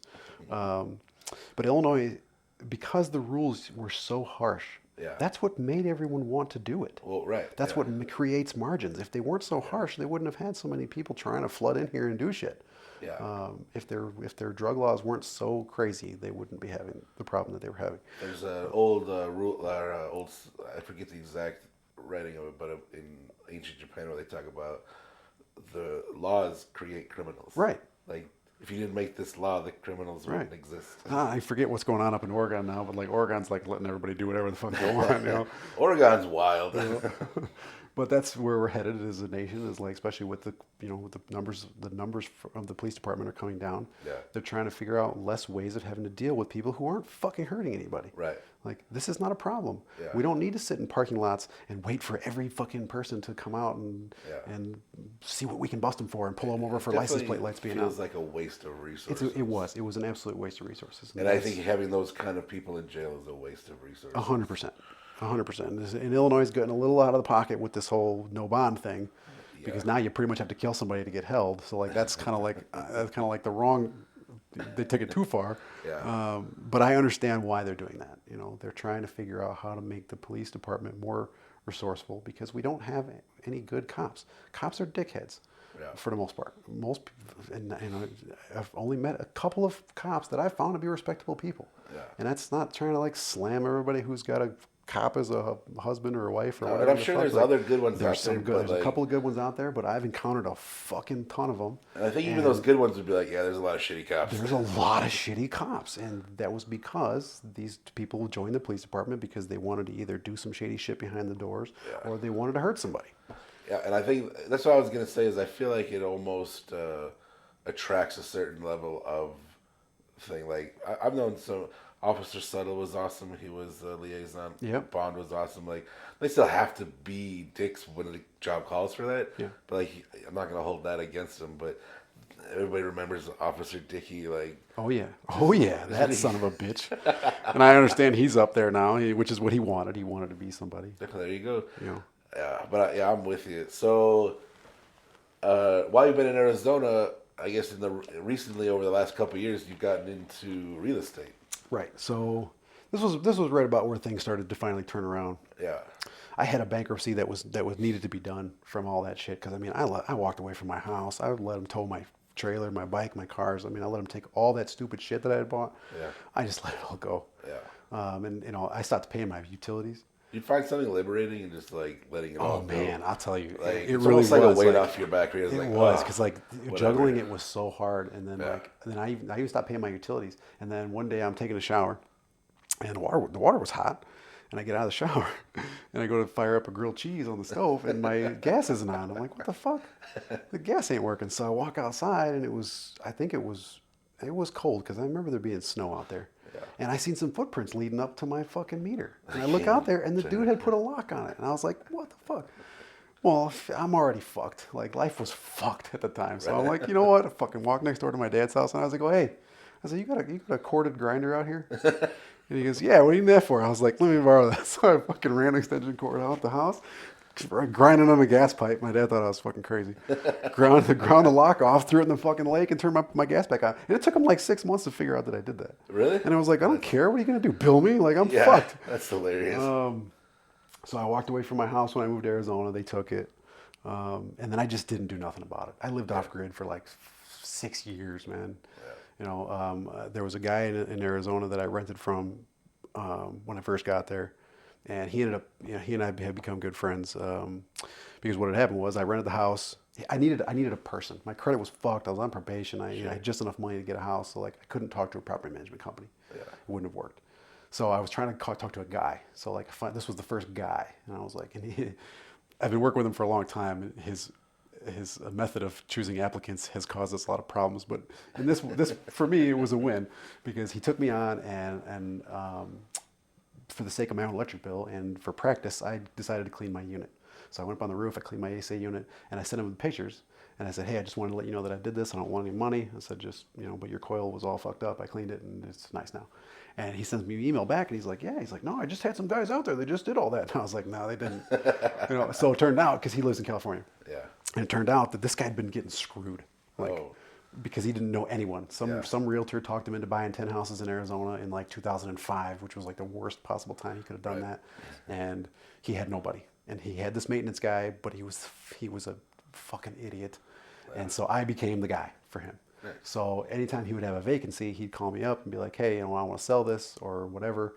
I'd go move into it and then remodel it for him while I was living in it for super cheap rent, if any rent at all, and then sell it and then move on to the next one. I did that for years. That sounds kind of awesome. Actually. I just floated around, moving from house to house. Did you have like a centralized, or did you have such little amount of stuff at that point? Pretty much just my tools. I mean, I was down to just tools. That's the one thing I'll never get rid of because it's the one thing that like I can always make something work with tools. That's you know. True. So I was down to just that. I didn't have no furniture really. Like I'd scoop up a little this or that when I'd get to a place. I feel like you're not a sit down and watch TV guy either. I was super nomadic. I mean, TV is a background noise thing. I don't really sit and watch a lot of TV anymore. But yeah, I did that for him for years. That kept me going, and then the shit really finally hit the fan in this toxic relationship that I had. It was a horrible thing that I was doing, and so shit finally hit the fan, and I ended up, you know, so I'm 30-something years old. I called my fucking mom, and I was like, hey, I need a place. Like, you know, can I kick it in your bedroom, your extra bedroom for a little bit? And she was cool. She let me come and do that. And was your mom up here? No, she's in Arizona. Oh, you said your stepdad or somebody was some. My dad was here until a couple of years ago. I just moved him to Arizona. Nice, that's right. But so I moved in with her and just, spent probably a better part of a year getting on my feet. I did the bankruptcy, got my real estate license, um, and just for the first time ever, like I kind of came back on the grid. Like Yeah. felt like I was finally coming back to doing something. Um, Real estate's cool. It's not like a it's not I don't take the job all that seriously. Yeah. Um, I think it's one of those ones too that like you have to whatever you want out of it, you have to put in. well, that is partially true. So I started at Keller Williams. Yeah. And Keller Williams, because I'm a brand whore. So like I thought, oh, I want the baddest name out there. So I went to Keller Williams, and it was hard for me to get in there because I had the felony, and but I get into this office, and which was great because I had a great broker there. She was super awesome, and like really gave me that launch into the job. But Keller Williams pushes this like hard prospecting game. Yeah. They want you to cold call. They want you to do like That's the stuff I door hate. knock and stuff. And I really tried to do it. Like I was doing open houses for other people in my office so that I could door knock the neighborhoods and like, but like I hate salesmen. Right. I hate when people come and interrupt me. I hate when people try to hustle me when I'm on the fucking street. If you got to come and tell me what you're selling, then I probably don't need it. Right. And so like I think about that, and honestly, I'm in the minority there because when I was doing the door knocking, I'd go door knock the neighborhood. I would like, and I wanted to like not make it just some asshole showing up. Right. So I would spend like a few hours doing the neighborhood dynamics and like putting together these graphs and like something that was helpful to the people whose doors I was knocking on. And it turns out that most people are perceptive or receptive. I mean, when you knock on their door, they're fine. I only had a couple of people who act like I do when I got to their house, and so I thought that was odd, but I still hated it. And again, it felt like work. I don't want to work. Right. I just want to do stuff. So real estate just became something that's cool for me. Like, my friends need some help or whatever.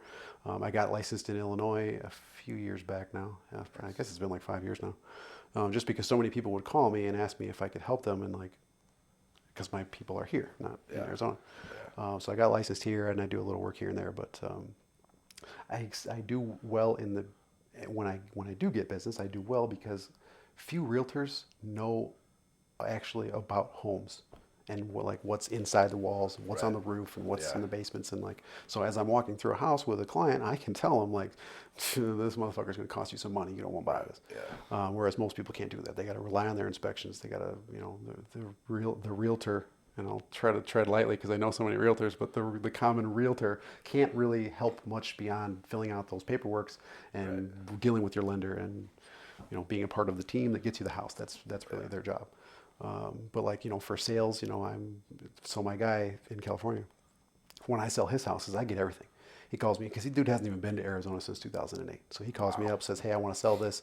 I go in there, I make sure that it's sellable. I keep it clean, like, and he pays me for that. But I say is because usually it's like a 3 to 5 commission for a realtor. Do you get a kick up for that because you're doing it all? well, so your typical, and this is going to piss off a lot of realtors, the typical commission used to be 6%. Okay. That was the average thing. And at Keller Williams, like they'd be pissed off if I tried to take a listing that was less than 6% because that meant less for them. Right. I work for HomeSmart now, and I work for HomeSmart Because they get a percentage. they of would the get a 6. percent. Yeah, and fucking at HomeSmart or at Keller Williams, I mean, I was losing like a third of my money to them. That's wild. Or more with my office fees. So I moved over to HomeSmart because HomeSmart gets paid a flat fee out of whatever I sell. Doesn't matter. So they don't give a shit what I write a listing for. So when I want to write a listing to a friend for cheap, I can do that. Yeah.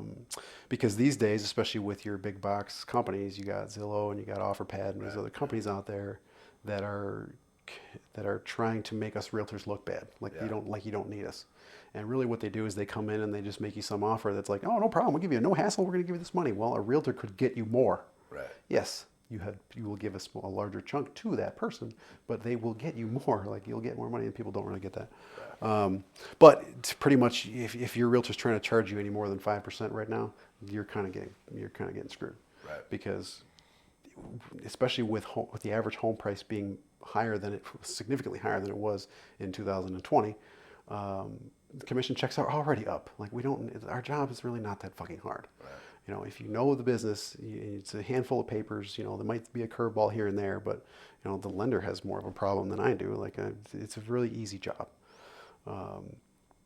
So but you'll get realtors that'll come in and tell you, oh, no problem, I'm going to take your listing for 5%. Well, that means that's the money for both parties. Okay, that's the money for the buyer's agent, and that's the money for the seller's agent. Right. It's collected by the seller's agent, but that seller's agent is who offers up the money to the buyer's agent. So you'll get a guy that's like, oh, no problem, I'm going to take your listing for 5%, but then they only offer 2% to the buyer's agent, and they keep 3 for themselves. So they still get that 3. When at the very least, this should be going 50-50. I would never offer a buyer's agent less than 2.5% because ethically, the code of ethics tells me that I'm not supposed to not show a client a house because it doesn't pay me enough. Yeah. But fucking realtors do it all the time. Right. If I see a listing that's only going to pay me 1.5% and the rest of them are paying 2.5%, I'm not going to try. Goes back to the whole idea of why we don't like salespeople in the first place. Exactly, 100%. So so if you're a realtor that you've hired to sell your house, you want to ask them, like, how much are you offering to the buyer's agent then? Yeah. Because if it's less than 2.5%, they're doing a terrible disservice to their buyer. Yeah, I think that's why people that we know are I think well suited for it. Like somebody like yourself, Amy. Like Amy's not a salesman either. She's a real person, and she'll talk to you like a real person. No, she's a hustler. So like she knows her business, and she a hustler. Not in a bad way. I mean, yeah. A hustler. She's an ambitious person, and she does the job, and like and she doesn't sugarcoat anything or BS. She's just like, here's the facts. It's your decision. Right. And that's the way it should be. Right, absolutely. Too many people get a real estate license because it's easy to get. Anybody can get one. It's not that fucking hard. You don't have to be a genius to get a license.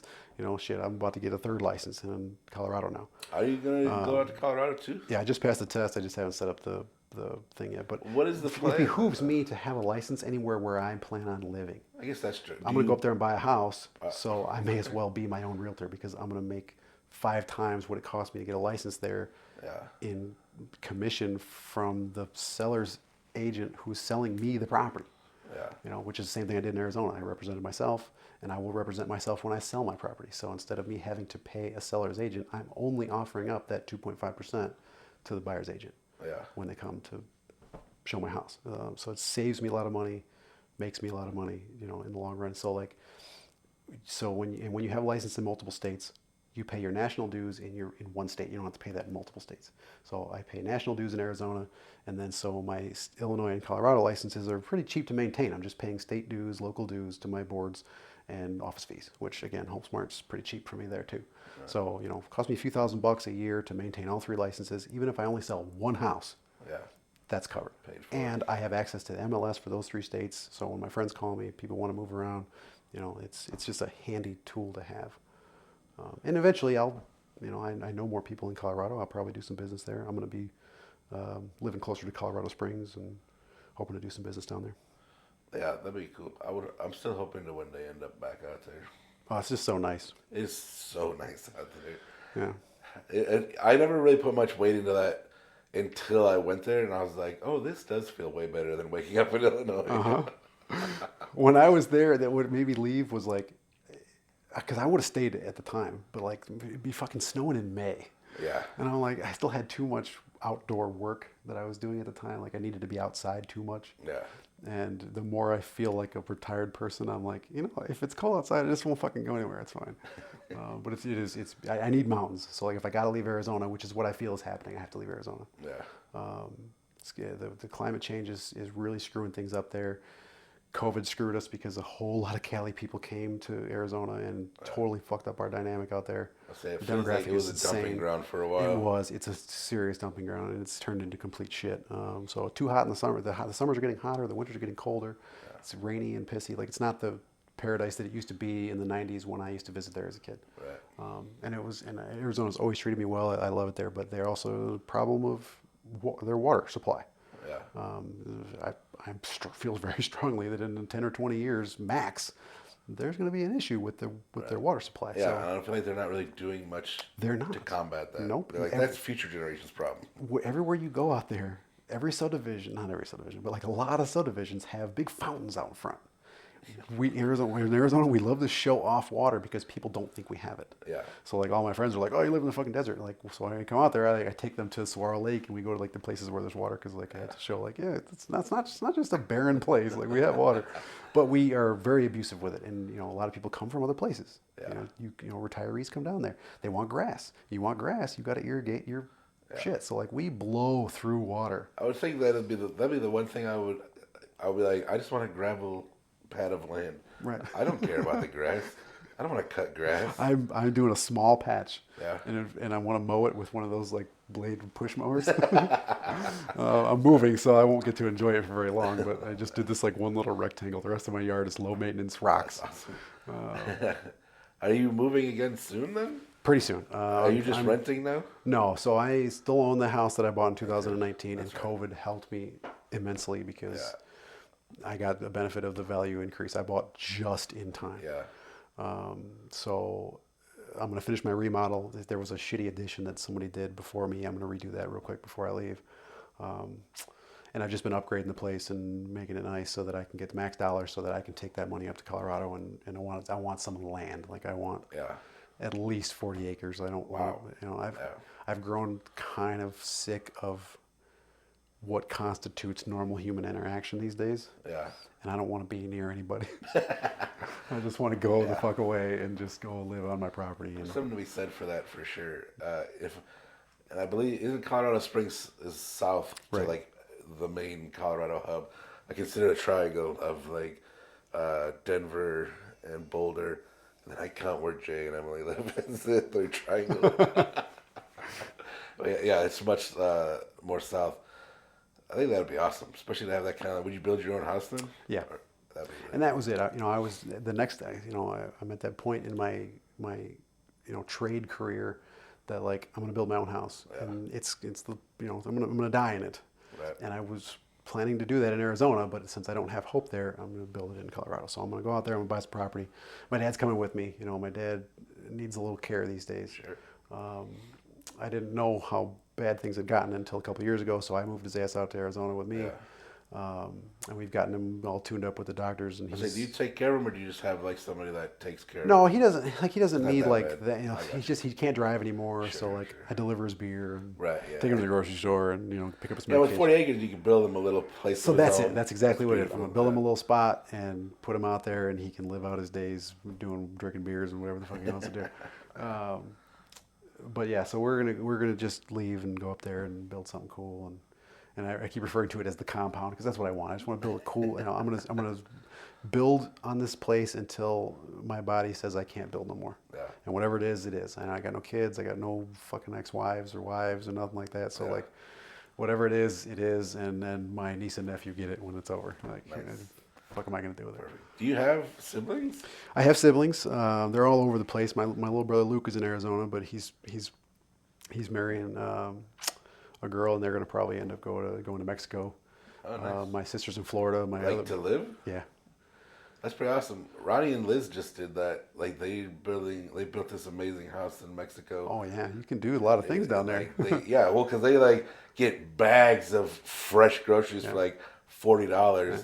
And like that's gonna be it for the next 2 weeks. Like, Jesus Christ, that's way better. It's cheap down there, yeah. So his wife is from there, so so he's gonna try and go dual citizenship, and then he can come in and go as he pleases and buy real estate down there, and I'll probably buy something down there with him when I stay. But it's my brother's in North Carolina, my sister's in Florida. I mean, we're just all over the place. The Shogers seem like a very nomadic people. We're a little nomadic, yeah. My brother and his wife, they just hated Arizona because apparently you can get sick of sunshine every day. So they went to Colorado for a couple of years, and but then they're just he and I are very alike, and they just packed up one day and started cruising around. Yeah. And they landed in North Carolina, and they said this place is cool, and they bought a spot there, and like.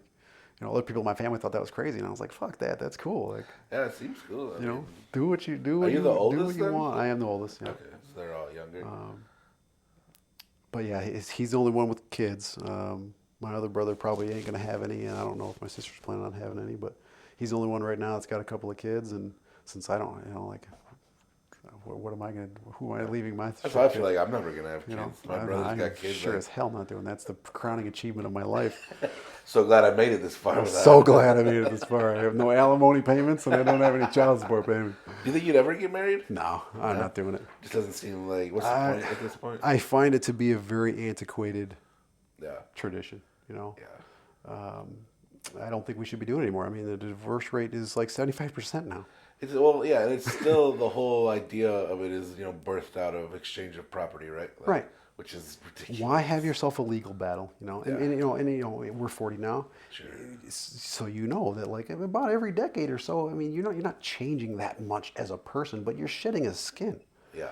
You Well, you don't notice it because you're evolving over 10 years, but you're different. It's happening. Way different than when I was 30 or 20. Right. So like I'm seeing a girl now and it's going great. And that's wonderful. But if she woke up one day in 10 years from now and I'm not cool no more or she wants to do something else, I don't want to have to fucking go do a legal battle Yeah. in order to separate. She could just go. Right. Or I could just go. Like if Yeah. something's not working out, you should be able to I just don't understand how people look at that idea as negative. Like, obviously you hope to evolve as a couple, but you evolve as a person. Yeah. And I'm always curious and interested in how we view relationships as like they're supposed to be forever. Right. Instead of like letting them be what they are. And like just loving and appreciating what that was. Right. Instead, it's like, nope, this has to be my whole life, or it was a failure. See, but the road you're going down here, it makes people accuse you of having a commitment problem. I don't have a fucking commitment problem. I spent 13 years trying to make shit work with a psychopath. I don't have a problem with commitment. If you want to be with me, then that's cool. But if you don't, then don't. I don't want to have to like. Right. I think it's more like, of a. This is the beauty of a true non-attachment, because people think that non-attachment means non-emotional. And that's not true. Boom. Non-attachment means like, I love you to death, and I love you enough to let you be you, not what I get from you. And I feel like that's what people lose, and that's unfortunate. And that mentality will keep your relationships good. Like I'm good with everyone, aside from the psycho. I'm good with everybody else I've ever tried to have a relationship with because it didn't end in some shitty fireball. Right. Yeah. Nobody cheated. Nobody. Because that's what happens when you get married. And all of a sudden you feel this pressure. You're like, oh shit, like. Now, like, when I gotta have to give her half my money, or what if that puts too much pressure on the situation. I agree. Yeah. When relationships are so much better, I know a lot of people who've done it, who've had 10, 15-year relationships without ever having to pull that marriage card, and they're happier, they're good, because and subconsciously it makes you try a little harder. You could lose your girl if you don't if you act like a dick. Like I think that's one of the things that bothers me the most is when people think that. Well, now that we made this a legal binding document, we're stuck together. Right. Like, no, you're still going to be a person, and you might still drift apart. Yeah, you just made it harder. It happens, and with the internet and shit, which internet ruined the fucking world.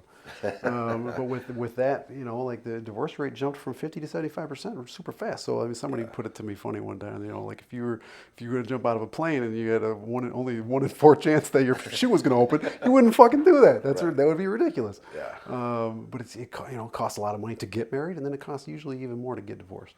Yeah. So you have this big, huge celebration and spend all this money, and I know people who put themselves deeply into debt trying to do that and make it cool, and then the relationship lasts 5 minutes. That's true. They haven't even paid off the credit cards yet, and they're getting divorced. Yeah, I definitely agree. I don't like spending tons of money, but I like the pageantry of like giving somebody the day to acknowledge their relationship. Yeah.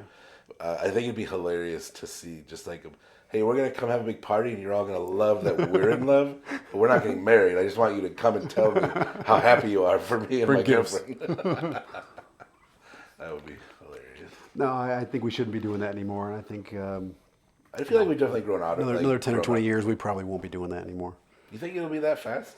I do, because the dynamic of the mental status of these younger people is changing. Yeah. Where they're starting to realize, like, having kids is kind of stupid. Do you admire the younger? We're millennials and we've gotten a lot of shit, and I feel like the newer generations are getting a lot of shit. I admire these kids. Like, are there problems? Sure.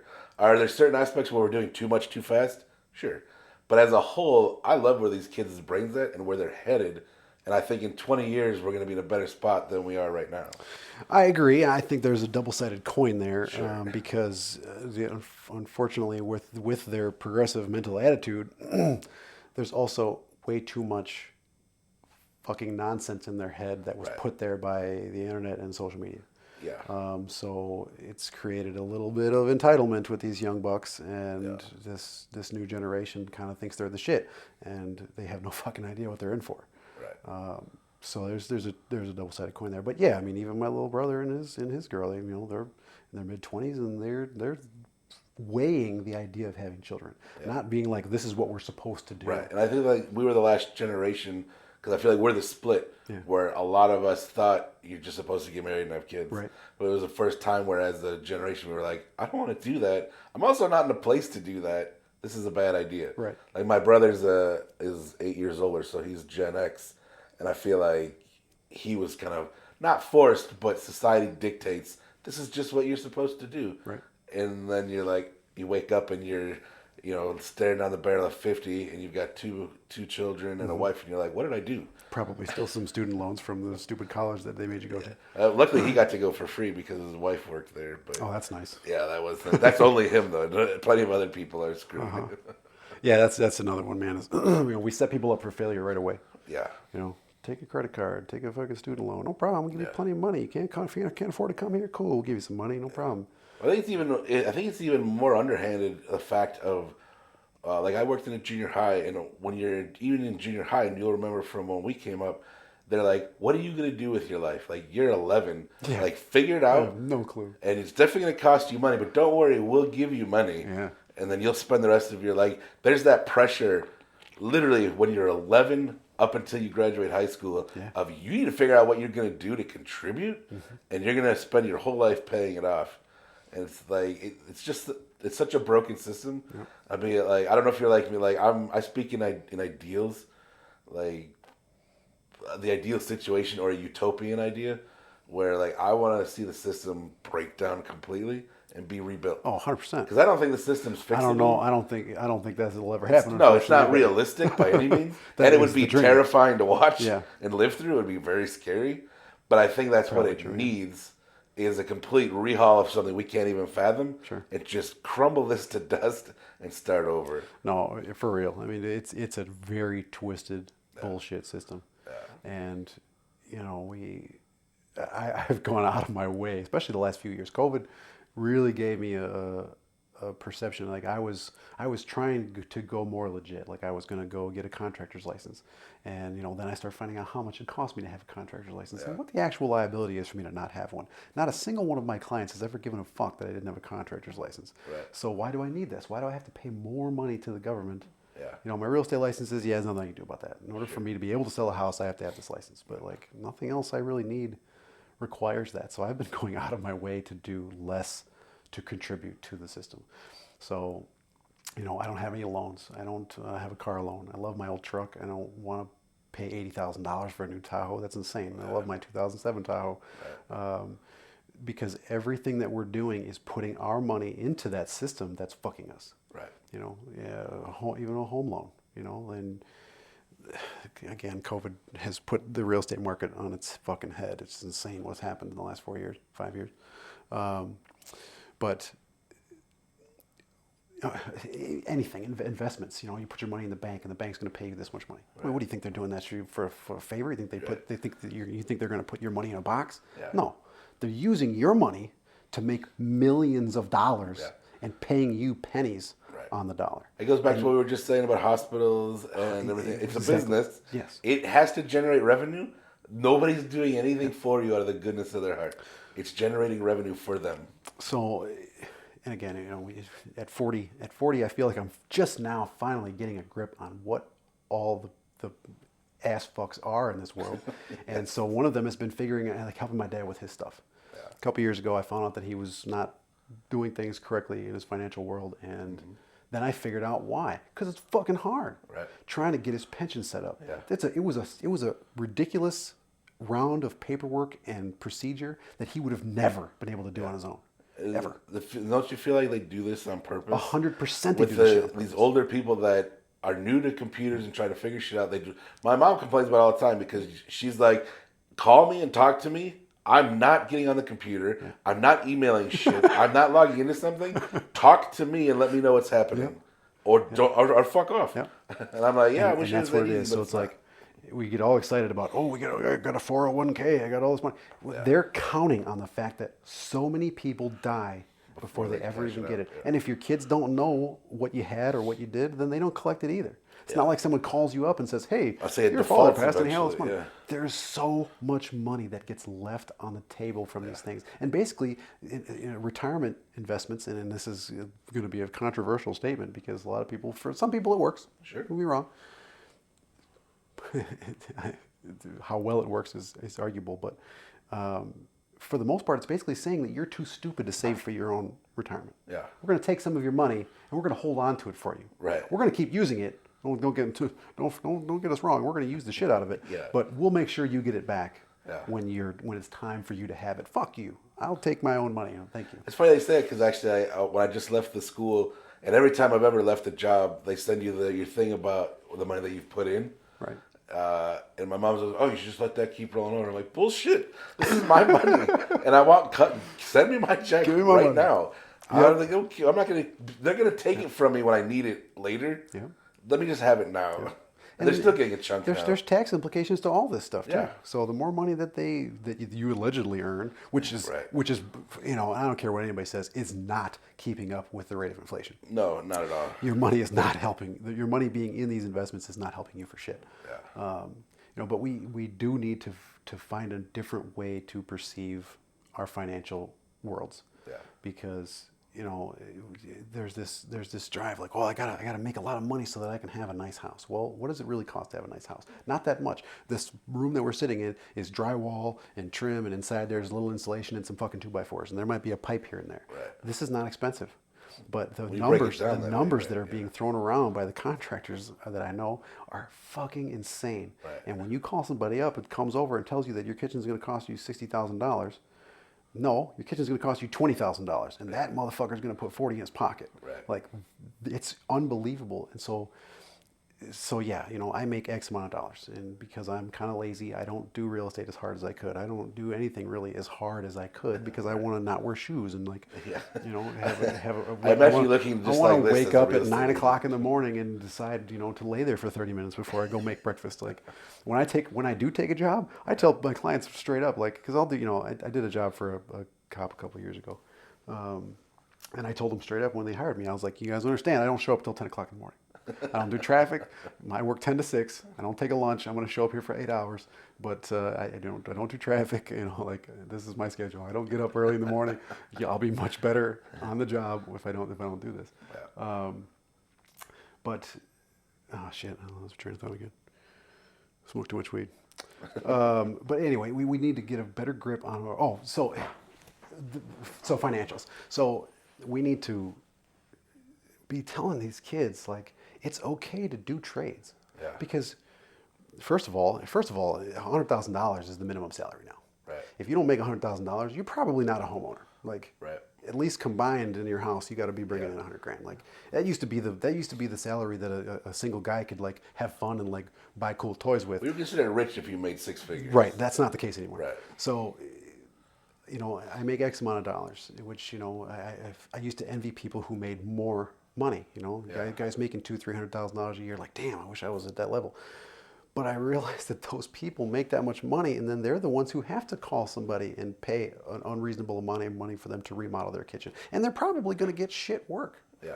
Nobody's good at their job anymore. Yeah. So if I consider all the stuff that I do for myself and the things that I build for myself, I mean, shit, I might as well call myself a dude who makes $500,000 a year. Right. Because I don't have to call anybody so like it's just a logic, like, oh, I'm going to make all this money so I can have this really nice house.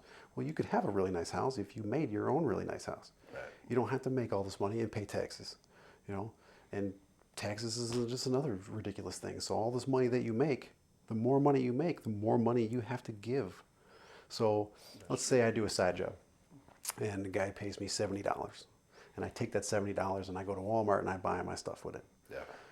Well, that cost me $70. Right. But if I had a job where my taxes were taken out, and my money was, 30% of my money was removed, Yeah. and then I took $70 to Walmart to go buy groceries. Well, actually, I had to make $100 to buy that $70 worth of groceries. Right. Like, we're not really thinking about money in those terms because we just assume like taxes are going to happen. Yeah. Well, unfortunately, in the world that we live in, if you're not cheating at least a little bit, somebody's probably got their foot on your face. Yeah. Well, that's what I was just talking to Jason yesterday too about how, once upon a time we might have been middle class, and now there's no middle class anymore. And I don't even feel like you can argue that point anymore. I just feel like it's just not. gone. Like, Not an arguable thing. like you were just saying, $100,000 used to be like that. That's what you would like strive to, and now I feel like you can. You might just barely be comfortable.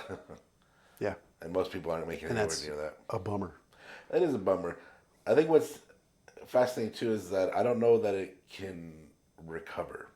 It can't. Because I'm one of those people that like I don't think things ever get better. I think the best you can hope for is to plateau. Well, so I was, sitting with Zach this morning, and we were talking about this very thing. And Zach's where I was at 2 years ago. He says, well, these, this has to break. This has to, this can't stay like this. What goes up must come down. And I told him, I said, dude, what you're saying to me is what I was saying 2 years ago.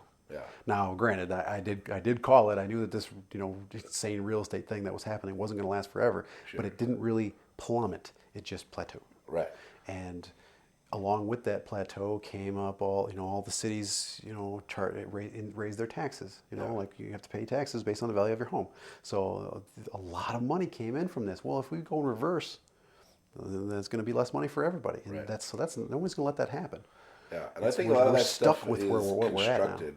Yeah. As far as like letting X amount of money into the system, controlling the housing market and stuff. I 100% think that a lot of those sort of things are orchestrated on purpose. Yeah.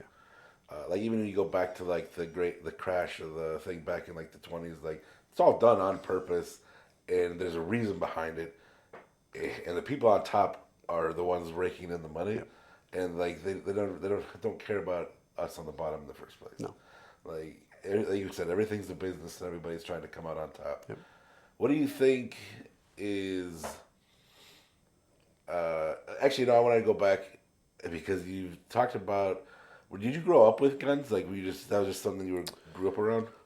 Yeah, my dad was a hunter, Okay, and he had a so- membership at. And my grandpa started with my grandpa. Like they had a membership at the Knollwood Gun Club here in Yorkville.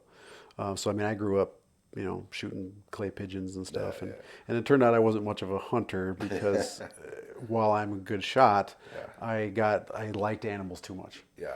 My dad was raised on a farm. He has a very different view of this, and so like I couldn't want to shoot the birds. That's why I'm like, if I had to live and get my own food, I'm like, I'd probably be a vegetarian. I mean, I could do it if I was gonna die, but like, yeah. and that's not just, I wish that I could be a vegan.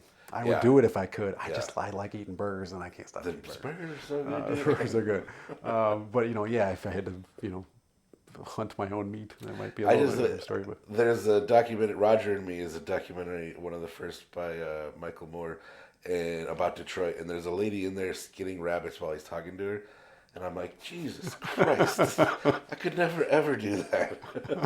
That's just too much. I'm gonna have a guy for that if it comes to Yeah, it. you're right. That's the key.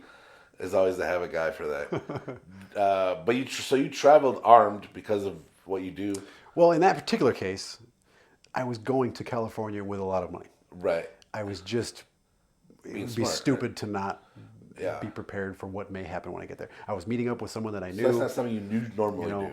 No, it wasn't something I would normally do, and I can't anymore because Right, technically yeah. with the felony, I'm not allowed to have a gun. But that was just circumstantially, and that was what I told the cop. I was like, "Hey, man, Yeah. I'm not out here thugging. I Right. was going to California with a lot of money in a backpack. Like, I Yeah. just didn't want to be, A victim. I didn't want to be a victim.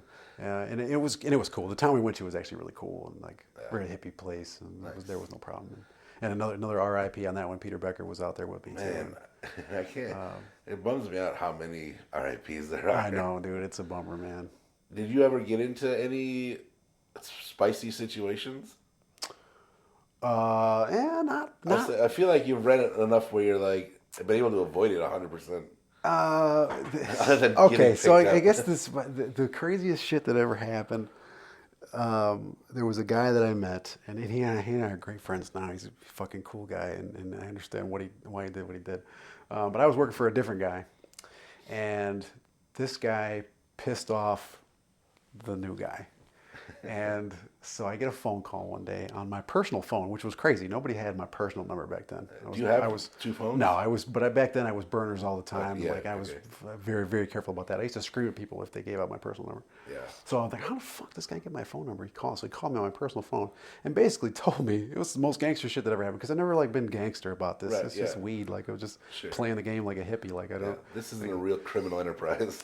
But he didn't know that, so he called me up, and there were some threats made, and it basically told me that if I didn't come and meet with him, that they were going to shut me down.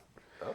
So okay, fuck me, all right, I just gotta take this meeting. So I go take the meeting, and it was at the Chili's in a fucking Oswego here. That's hilarious. And I think it's still the same way, but they have like a horseshoe bar. Yeah. Know?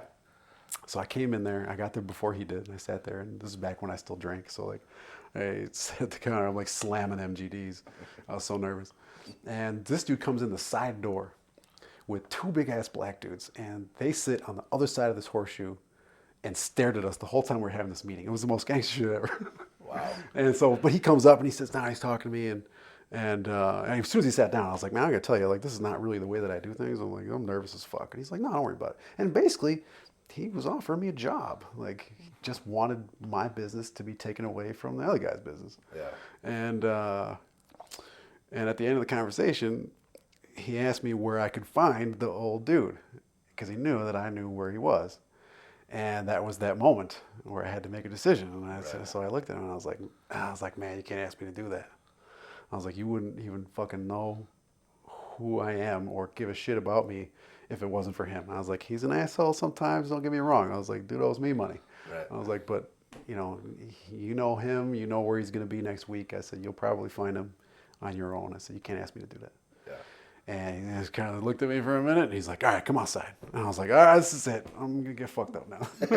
And we go outside, and he introduces me to his partner and said, this is the dude you're going to deal with from now on. And that was the start of the best part of my career that I ever had. But it happening scared the shit out of me. I was not prepared for that at all. But it was like, suddenly I'm working with some professionals, like people who took the business seriously like I did, and it was relieving. But the way it went down, it was a little Yeah, I out probably there. shit my pants. It was a little bit out there, yeah. It's not the way I was used to doing things, but for the most part, because of the way that I did things and who I did work with, like nobody ever really gave me a hard time. Yeah. And it was all friends. Like these, everyone I know and everyone I work with is people that I like. Yeah. Which is why even if margins are coming down, but even if I didn't make any money anymore, I'd probably keep doing the job. Right. Because I just like it. Like I've been living out of this state for over a dozen years now, and it feels like I never left because every single month I get to come here and like see everybody, smoke a pipe and hang out, and like it's like I never left. But I don't have to pay Illinois taxes. I just get to go back to Arizona at the end of it and go back to the sunshine. Now, did you have to do, or not that you had to, but did you do a lot of your own research and your own, like, basically to cover your ass, where you're like, all right, I'm going to California to pick this up. I'm going to be driving through these states. I need to know their laws. I need to know what their rules are, just to kind of keep my nose, as not like a deep dive, but to make sure you know what you're getting into. A little bit, but I was underprepared because I had been driving. I mean, I've been driving around the country. I have driven literally. I think the last count, I'm at like 1.35 million miles. Jesus. Yeah, that I've driven. That's just it's kind of a rough estimate based on all the vehicles I've driven, and but I've been driving. I love driving ever since they gave me before I had a driver's license. My mom sold me the minivan that was my first car, and I used to drive the motherfucker around the block when she'd go to the gas station. Just like I love driving. It's something very freeing about it. Yeah. So I've driven a lot, and I've driven to Arizona and back 100 times before doing this Cali trip. You're talking once a month for the last 12 years at least. And then a bunch there was a pretty good amount of time where I was doing it every single month. I used to be afraid of planes. Colorado kind of fixed my plane fear a little bit. They're But uncomfortable. but I had, well, you get better at it. I'm a control freak, which is my problem. Like, I Right. don't know the pilot. I don't know the asshole Yeah. mechanics that work on these things. Like, I understand statistically I'm safer in a plane, but it That doesn't always doesn't messes doesn't me up change the though. fear. When people say that, when they're like, statistically you're safer in a plane, I'm like, okay, but there's also way less planes than cars. Like, what a bogus That's true. statistic. That's true. But every time the airline has a problem, it becomes a huge problem. Right, that's the thing too. So like Is like they a little try, mechanical problem with a car, you're they fine. try really hard to Yeah. now we got doors flying off the fucking plane. Yeah. So I'm losing faith for sure. Well, But Boeing's and every once in a while, definitely and taking a shit. as a mechanic, the plane will be taking off and like I'll hear a noise and I'm Oh like, yeah.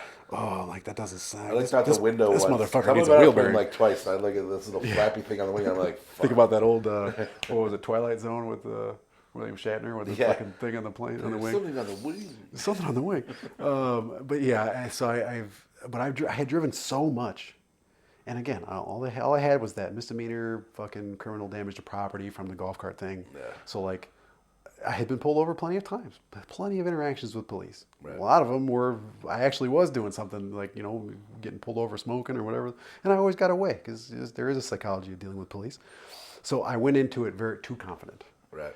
And so yeah, and I had this plan because the Arizona to Illinois route I had done so many times. Yeah. So I had this plan when I left California that I was going to go all the way south down to I-40 and then come in and then I'd be on a route that I was familiar with. Yeah. And every motherfucker in California told me that was stupid because it was going to take me like 10 extra hours or something like that. Yeah.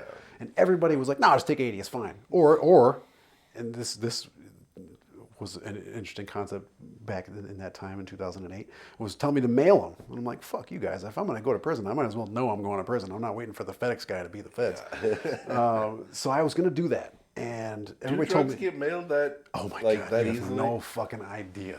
Well, It's absurd. I know Jason. USPS is the biggest drug dealer in this planet. That's an old Mitch Hedberg joke. I love the FedEx driver because the drug dealer doesn't even know. It's unbelievable. You would not believe. I But think that's amazing. I actually find that something comforting about it. It's so funny. so I was going to take that south route. Yeah. And at one point I fucked up and I took a wrong turn and now I'm on the 80 route.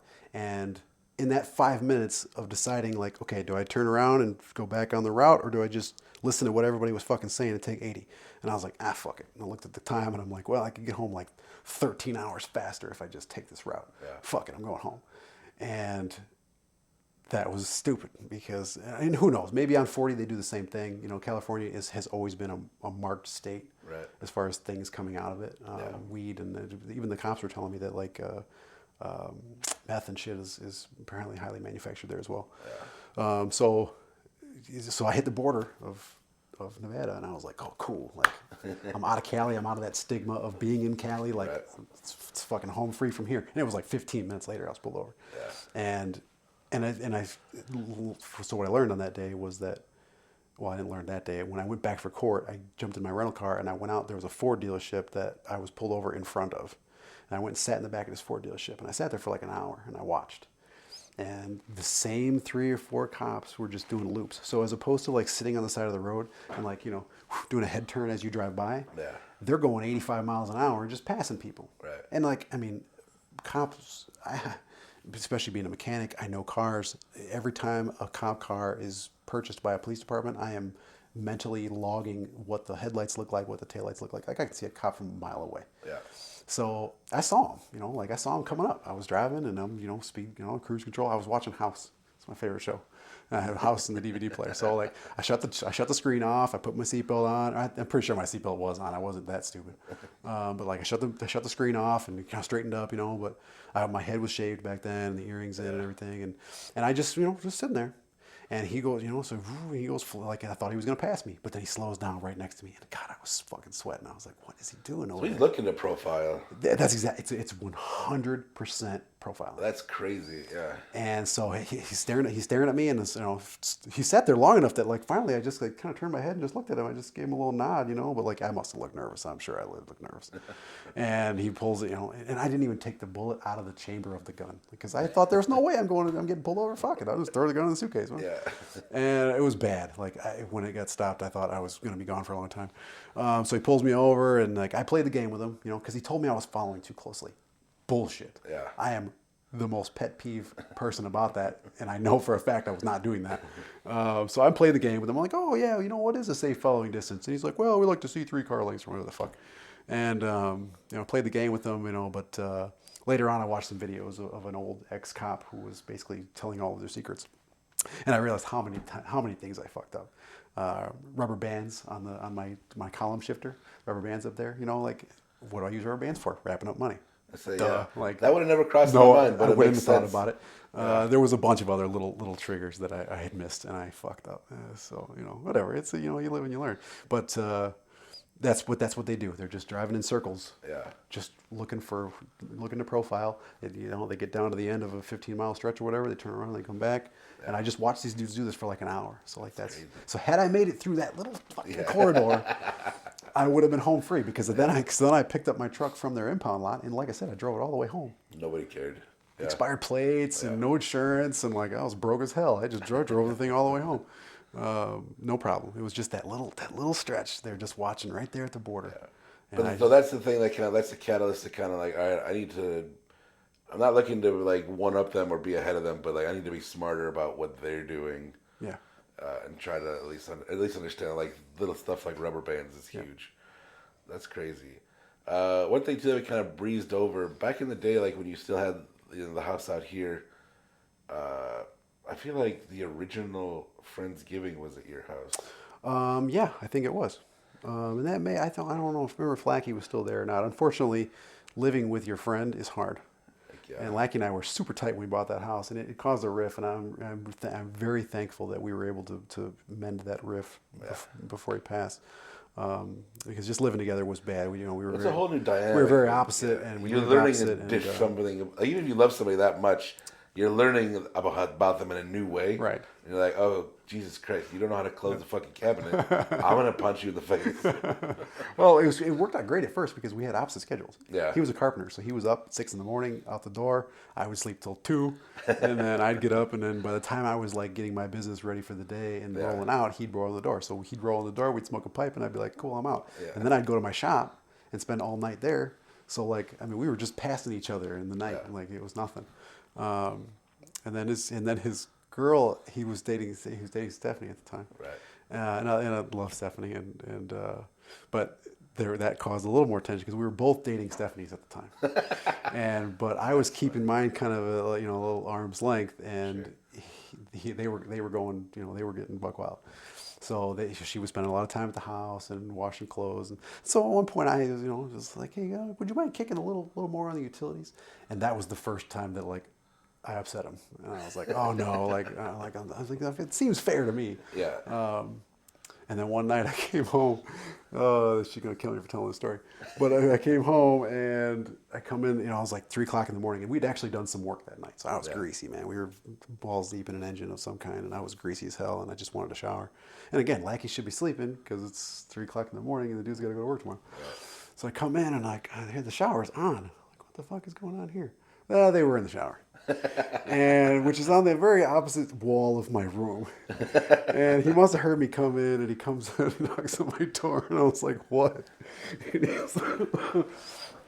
he's like, hey, he asked me if they can finish, and I was like, okay, bro, like I can't fucking go in there now anyway. Like I'm gonna go wash up in the kitchen. Like what the fuck, man?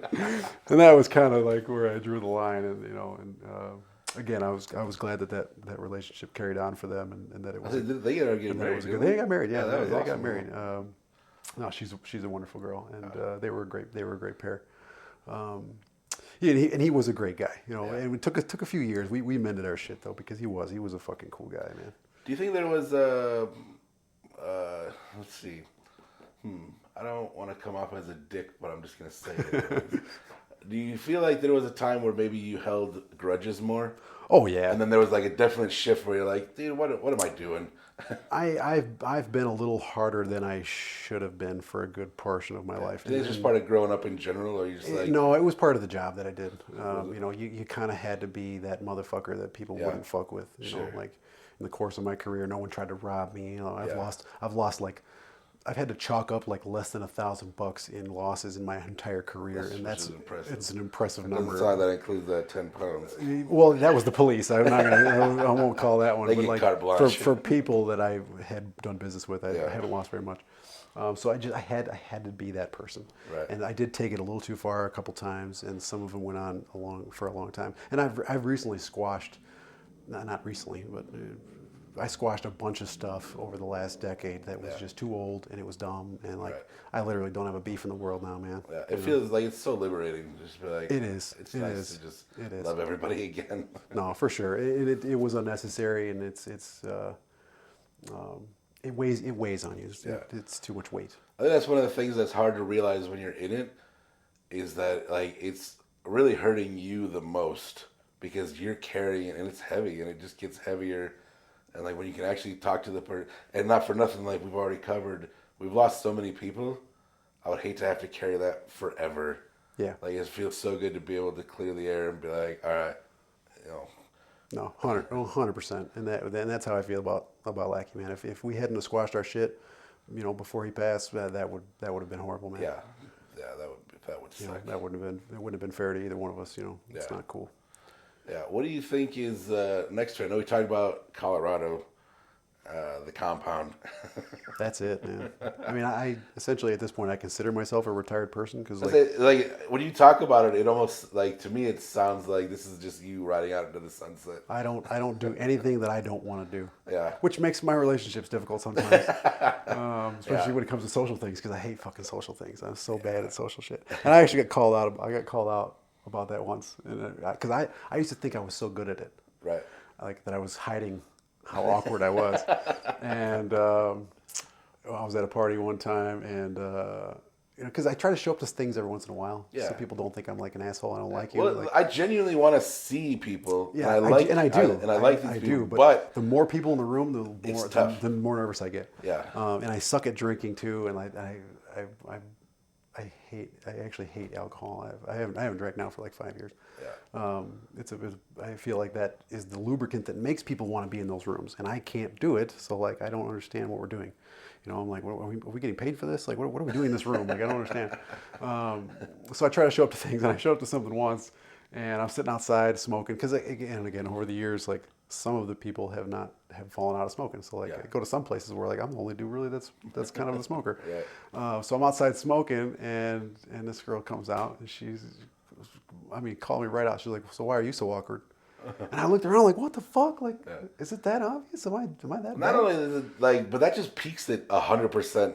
Like, can you not say that? Like, I'm already barely holding it together. And you can come be a bitch about it. Oh God, you know who it is too. You wouldn't be surprised. But like, it was just funny to me because I thought I was doing such a good job, and I'm like, I suck at this so bad. And then throw some alcohol in it, and then and I live a couple of different lives.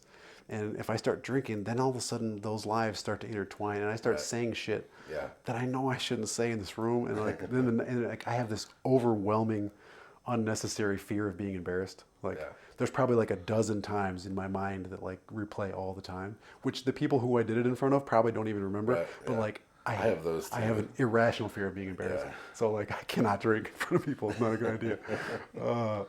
But I thought I was doing so good, but.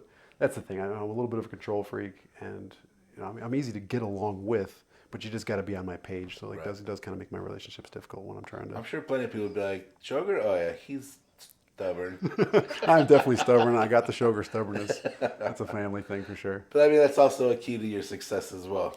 Yeah, you gotta, and I have been accused of being an asshole occasionally because I do some wild shit. I mean, I'm the asshole that jumps out of my fucking car in traffic and will fuck with somebody, but my general thinking on that is well, I mean, frankly, if your dick works, you got testosterone flowing through you, right? And I would much rather take that out on a deserving stranger than someone that I care about. So like most people have never really seen me snap, you know, Right. especially not, you know, most, you know, in the toxic relationship, there may have been a couple instances where Yeah. she knew how to push the buttons. But for the most part, most people never see me do that, you know, because you hear so much about domestic violence and the way people, you know, because it's got to come out. You got the testosterone flowing, like you got to do something with it. Right. And unfortunately for most people, it ends up coming out on their girl or their kids or whatever. Right. Yeah, I'm confrontational. I start shit with strangers who I think deserve it. When people act like an asshole in public, you know, and it Yeah. does. It gives me a bad rap, and whatever. If I'm an I think asshole, there's something to be said though about because some people go through their whole lives and never get checked, yeah, and you're like, I like that word. Somebody's gonna check this asshole. I like that word. And you're that guy who's going around like, all right, motherfucker, you gotta get checked.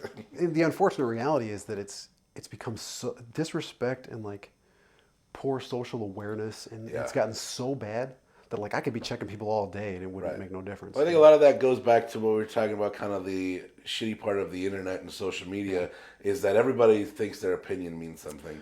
And that's bleeding over into the real world, Yeah. where people are like, you need to hear what I have to say right now. And it's like, no, I don't. I 100% could care less. And that bleeds into the legal world where Right. the general thinking is for most people is that you can't, no one's going to hit you. Yeah. Because now it's assault and, you know, so no one's going to hit you. You can do whatever the fuck you want. So what you find out when you're confrontational is that most people really don't want the confrontation, especially in cars. People are comfortable when they're sitting in their car. Right. But the minute I jump out the truck, the windows go up and the doors get locked. I mean, I should have been beat the fuck up by now. Yeah. With as many times as I've stepped to people who I should not have stepped with, or multiple people. Right. Like I should have been beat up by now. But what you find out is that these people who are the loudest, who are the biggest assholes. I mean, you fuck with an old man or a waitress or something in front of me. Like I'm getting involved. I don't care if everybody's got a problem with that. Yeah. And the minute I do, I mean, there must be something on my face that says, I want to hit you. Yeah. Because no, like everybody immediately walks away, rolls up the windows, whatever. So you find out that all these people who act like that, they're the real assholes. They just, Right. they're just Yeah. dicks. I think you've got this certain intensity. Yeah, again, it came with the job. You know? Right. Well, like you said earlier, like when I've known you forever, so where it's like, to me, I can make any joke, like we can have a good time. Yeah. Like it's just, And, you know, it's always lighthearted and My fun. people know it's all good. But I feel like there's a definite like, okay, you just did something disrespectful because you thought you could get away with it, Yeah. and now you can see that you're not going to get away with it, and they're like, I should go away now. Yep. So I've been accused a lot of being angry. You know, Yeah. people think I'm angry. No, I ain't angry. I think that shit is fun. when those altercations end, no matter how like enraged I was in the moment, when they end, I laugh. Yeah. And sometimes I laugh uncontrollably. Sometimes it's weird. Yeah. You know. I can see you laughing, and then be like, I got a little weird. It's so much fun to scare the shit out of somebody who I think deserved it. Like, Right, If yeah. I did that to my girl, oh my god, yeah, I would feel fucking horrible. Yeah. You know, but like. Well, you watch somebody But when I harassing watch somebody who's fucking with somebody else, Yeah. I jump in and like, yeah. oh, it's a thrill. There's a thrill there, and again, it just kind of controls the testosterone levels. A little bit, you know? You're like a little superhero. No, and I used to think about it as like trying to restore the balance. Yeah. And I've had to slow down a little bit. I mean, I got to slow down a little bit in Arizona because everybody's got guns, you know, in their cars. Yeah. So I've had to slow down that a little bit. And I'm realizing that, like the way people drive, the way people act, like. Yeah. If I was gonna be that guy and commit to that role, I'd be in someone's face all day. Like so, I'm it's toning. You gotta pick your battles. I'm toning it off now. Yeah. Like I'm trying to like stop being that way. But Yeah. like it was fun. It's I still enjoy it. Like it's fun to me. You know. It's gonna be a sad day when it's like, man, Shoger really mellowed out. Yeah, you know, I've gotten a kick out of it over the years, and if it makes me an asshole, then whatever. But it's always people who deserve it. I mean, I've never hauled off on somebody who was a friend of mine or a person that I cared about, you know. And most people never even see it. I don't like to do it in front of people. Right. Because for most people, it's kind of cringy, you know. Like, Yeah. I'll do this shit when nobody's around. It's fine. Yeah. You know? I was like, I think there's even a certain level of loyalty to it also. Like we've got friends that are going through like divorces or stuff where they're being mistreated all of a sudden by their husbands or their wives or whatever. And it's like, do you want us to have a conversation? Because I don't like what's happening at all. 100%. Everybody knows. I'm like, I'm not saying that I can fix it or I'm here to like punch him or something. I'm just saying like, we need to sit down and have a man-to-man talk. Oh yeah. And I feel like there's at this point in society that might be looked at as a negative. Like, because I don't mean toxic masculinity by any means. No. I'm just saying, like, literally, like, hey, man, what you're doing is not okay. And you know goddamn well it's not okay. What are you doing? 100%. 100%. Everybody knows I'm bodyguard for hire if they need one. And it kind of goes with that. With great power comes great responsibility. I'm just a big dude. Yeah. So if you need a big dude to handle something, Right. and you call me, and that's what I'm here for. That's what I do. Yeah. Some people can't do that or don't want to do that. Some people don't want to have to be that person. So fine, let me be a dick for you. That's fine. Yeah. Because I don't consider myself an asshole. I certainly know how to be one. Though. I can show it, and if I need to, and that's kept me safe all these years. And Yeah. I think that's a good way to go out. Greg Shoger knows how to be an asshole. Let's call it there. Is that really the send off? That's the whole point of this whole episode. Oh man. It's amazing to see. I'm so happy I caught you in town. It means the world to me that you were able to find some time to do this, man. Like I said, I think it's cool what you're doing, and putting a little realism spin on life, and I think that's really cool. So I appreciate you having me for sure. I also appreciate how open you were about everything. Like, I feel like people are gonna listen to this and be like, "Holy shit, Greg just outlined his whole business." Well, like I said, man, it's almost mythical at this point. Like, It is. just float in, float out. That's amazing. Nobody cares.